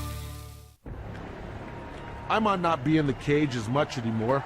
Just like riding a bicycle, I can pick up the fight from where I left off. I'm not some slick-haired outsider posing with borrowed gloves. I grew up here. New Mexico is in my blood. I'm a New Mexican fighting for other New Mexicans. I'm Adam Oki. I'll be your champion in the courtroom. Well, I'm going to the frontier, walking to the cashier, order up a root beer and a number 1. Cover it with green stuff, 1 scoop is not enough. Find a booth is real tough, back by the Duke. Meet my family, meet my friends in the quirkiest restaurant I have ever been. All of Albuquerque's favorite spot. It's the Frontier Restaurant. The Frontier Restaurant is a proud supporter of ProView Networks. Hi, my name is Daniel Chavez, and this is my business partner, David Chavez. We are the owners of Indeed Safety. Indeed Safety is a local safety consulting company helping our clients with their safety needs for their projects. One of the things we pride ourselves as a construction safety company is helping our men and women in construction get home safe every day to their families. Indeed Safety is a proud supporter of ProView Network.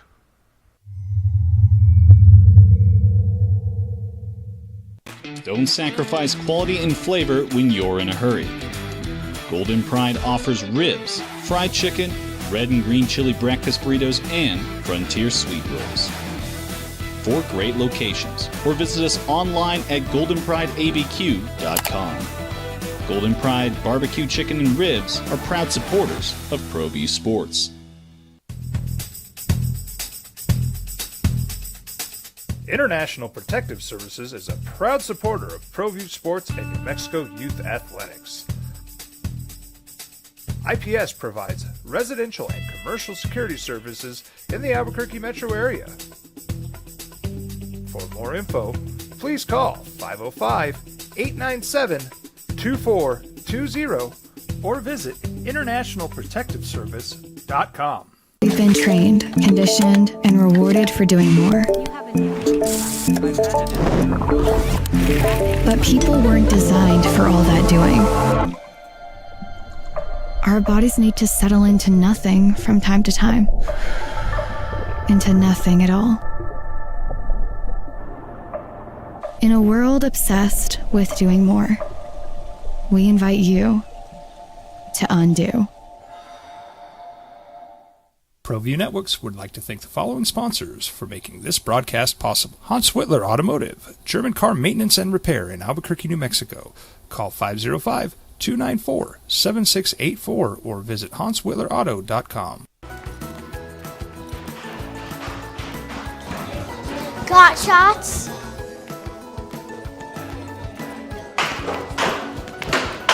Got shots? Got shots? During Got Shots, participating providers open their doors for any child who presents for immunizations, regardless of whether they are a patient or whether they have insurance.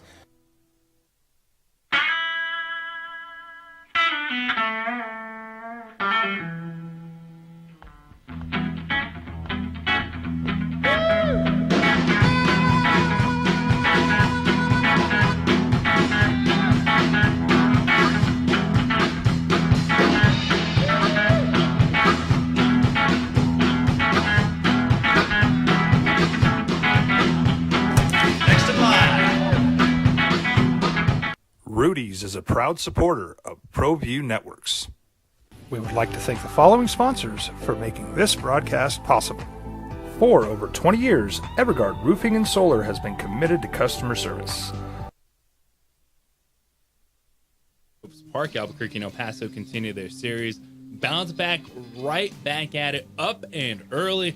It's the life of a ball player. Those late games sometimes, and you got bounce back, day baseball, extra early too. But hey, get the kids out to the ballpark on a school day matinee. JJ Buck Zay Johnson with you here on The Sports Animal. Excited for this conversation. Got the work in, ready to go. We are joined by Austin Nola, catcher for the Topes. Austin, good morning, man. How you doing? Good morning, guys. How y'all doing? Doing good, man. So you have to bounce back early, a little bit of adjustment. We know the life of an athlete, sometime the mornings might not be your friend. Just what's the mindset when you have to come right back and the next day was one of these early games?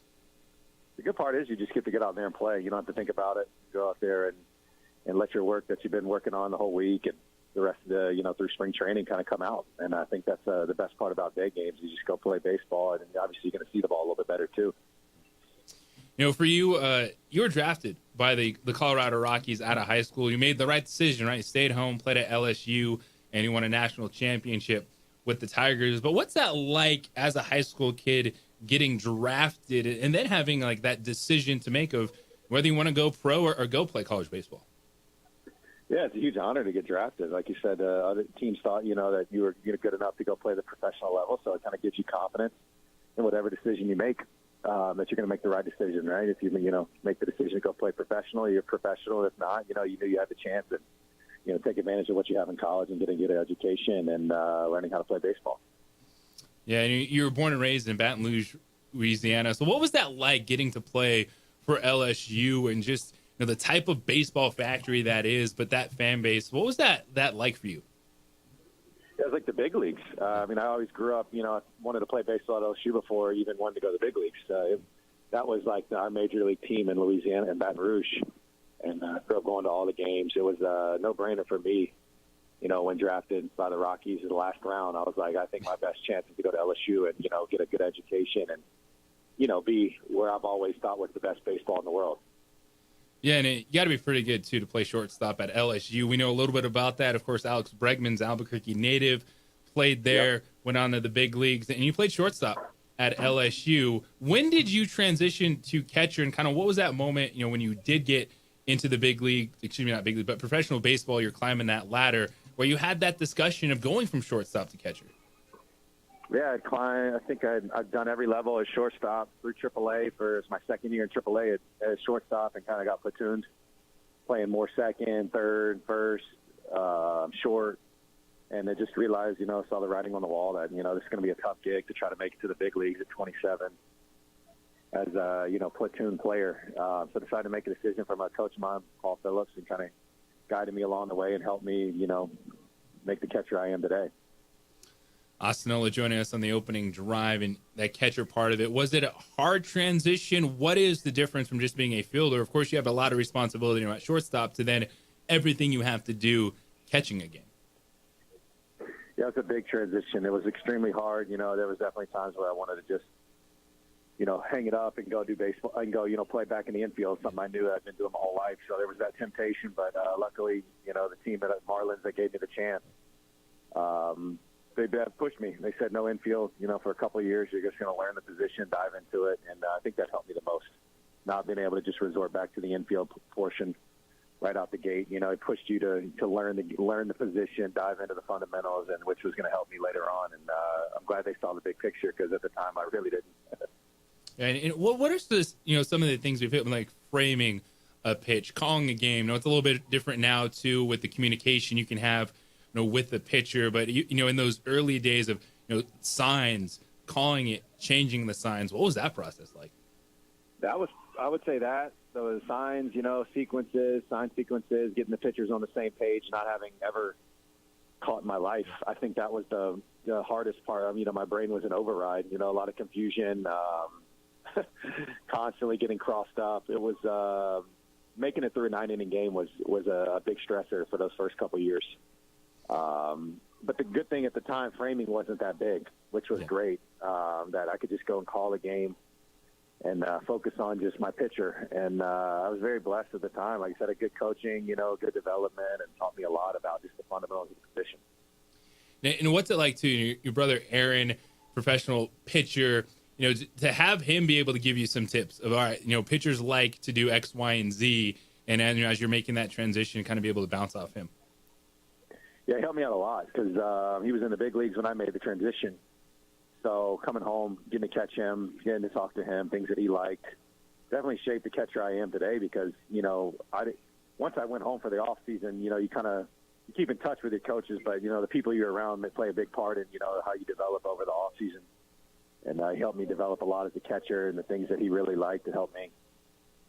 Talking with Austin Nola, a few more minutes. Isotopes have a day game today, 11:05 first pitch out there at Isotopes Park. And it was a successful transition for you. You get to the big leagues, you play with the Padres, you play, postseason baseball, and now you're back here trying to take that next step again with the Rockies. What's the grind like? What keeps you motivated, pushing forward at this point, to get up and attack another day, and keep going in baseball? Yeah, that's the most difficult part is, trying to get back, once you make it there and then, it's staying there is the hardest part in the big leagues. And then getting, sent down and trying to make it back is that's another animal in itself. So I try to focus on the present day. I know it's cliche because everybody talks about that, but it really is where you're at. I mean, you got to do what the best with what you have right here and can't worry about the, the result or what's tomorrow because you just never know at this level what's tomorrow. And, just keeping focused on the day, you know, the guy next to you, helping him, because at the end of the day, that's what we are. We're teammates. You know, we're trying to win a ball game, and playing as a team makes everybody play better. And I think that's your numbers will be, at the end of the day, will be good if you play as a team and you worry about the guy next to you more than yourself. And Austin, I think that's a mindset you have to have. Like, you have experience, so I'm sure guys come to you to ask you questions and talk about, you know, what it took to get there at the next level, while at the same time, you know, you're still chasing the ability to have that consistency to get back up there. Do you think that's a vibe that is a successful minor league clubhouse, when you understand that, yeah, you're trying to be the best version of yourself, but to do that, you got to be on the same page with everyone? Yeah, the big leagues is obviously hard enough, and when you get there, but when you're here in the minor leagues, you're developing, but it really is learning how to be a teammate, learning how to go about your business, learning how to play the game the right way, and trying to win. I think, you know, that's the biggest thing that gets lost here, is going out there trying to win the ball game and doing the simple things right, because once you get up there, if you're not simple, you know, there's confusion, you're not going to perform. And that's the best way to do it here, I think. And, you know, just talking to the younger guys is keeping it simple here, doing the simple fundamental stuff, because once you get up there, they're going to try to confuse you. You know, the opponent is always going to be trying to create doubt and confusion. Well, there's no doubt about it, Austin. You've done a lot of great things in your baseball career. I know there's more for you in the future, and we really appreciate you hanging out for a few minutes with us ahead of the game today, man. Best of luck. Thanks, guys. Thanks for having me. Appreciate it. Austin Nola with us on The Sports Animal this morning. And that's the fascinating thing about minor league baseball. Man, you got a guy that's done it, that's played in the big leagues, that's played postseason baseball, still grinding. You know, 35, playing catcher for the Isotopes, trying to get back to the big leagues, but being able to blend, you know, being a teacher, but also then, you know, you want to be a guy that gets a phone call to go back up to big leagues. But what he said there too at the end, man, it's got to keep it simple. You got to learn how to be a good teammate, learn how to win, and those things will pay off for you when you're able to take the step forward to the next level. Appreciate the time there from Austin Nola. Really fascinating story too, talking about, you know, his transition from shortstop to catcher, and to be able to have a dramatic position switch like that. It's not going from third to second, shortstop over to the first base, but to catcher, and all the responsibility that's on you, and to be able to be successful at it, where you get to the big leagues after being a championship shortstop at LSU. And there's some positions in sports, you know, quarterback, USC, player at Duke, along, you know, things like that. But shortstop at LSU, man, that pops. That's one of those. And as he said, you know, growing up in Baton Rouge, the atmosphere at Tiger baseball games, that's something else. And now he's at the catcher position, trying to lock it in and get it done. So we have you covered. 11:05 first pitch, 10:45 pregame, right here on The Sports Animal. Mm-hmm. Josh Ushon will hop on the mic, take you up most likely to 2 men on at 4 o'clock. Probably get some Jim Rome show in there today. And just keep the hat on. Keep it tight when you're out there at the ballpark. It should start to pick up a little bit. Gusty. Okay. Well, I might try to go where the famous people are in the press box and see if I check it out. Well, you're working. You guys, you in DC? Yeah, it's good. Yeah, we're tied there? in there. Yeah, it's and that's, you know, sometimes I have to sit back and realize, like, I'm in that position where it's like, okay, watching basketball is fun, but it's also kind of becoming work a little bit. Good job, right? You know, I'm making sure I keep it fun, because I feel like that's the cheat code to do this. Are you an employee? You getting paid for this? If you are, I'm jealous. You have a conversation about that. Yeah, you can figure that out. That's when you're really there. Like, oh yeah, they're paying me to go to the Lakers game. I'm like, yeah. Goodness gracious. Appreciate Josh Ushon and Austin Nola and the Isotopes for hanging out with us in the 9 o'clock hour. We got baseball right around the corner, so you get a little bit of Colin Cowherd coming up next. 2 men on this afternoon following the Isotopes and the Jim Rome shows. They appreciate you, man. Of course. Got a lot more in store. Don't forget Sunday's Tailgate Talk today in D.C. We have a lot of NFL talk coming up next week. We'll be breaking it down. Jeff Symbieta is back tomorrow. Don't forget, Frank's Supply 72nd anniversary sale, 10 a.m. to 2 p.m. today. The Sports Animal is live 11 to 1 at Frank's Supply. If you need to get work done, you need to go to Frank's Supply, 3311 Stanford Drive. Adrian, appreciate you, everybody. Metal, peace, and love. We will talk tomorrow.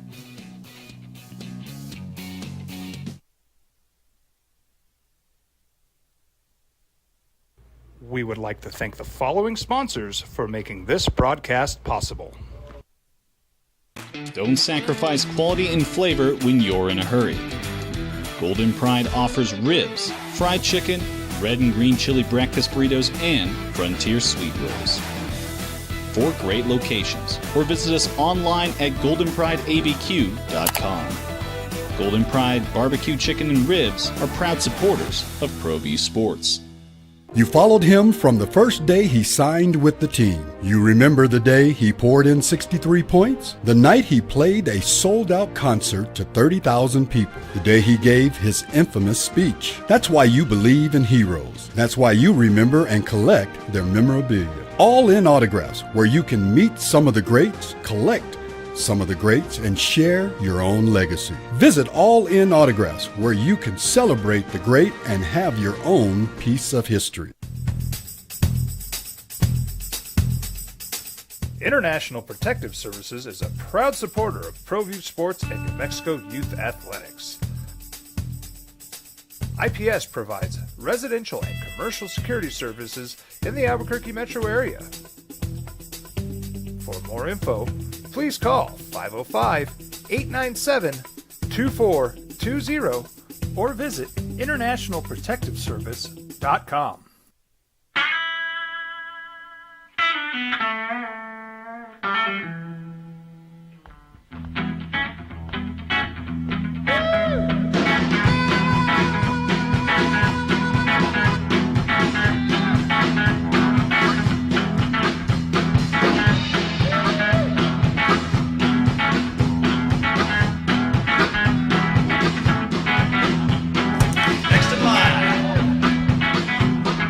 Rudy's is a proud supporter of ProView Networks. I'm David C. Chavez, personal injury attorney. For over 4 decades, our law firm has remained steadfast in our commitment to serving the remarkable people of New Mexico that have been injured through no fault of their own. I'm a New Mexican fighting for New Mexicans. I received my bachelor's degree at NMSU and earned my law degree at UNM. I can proudly say I'm both an Aggie and a Lobo. Call now and I will meet with you. 40 years strong, and we're still as local as red and green.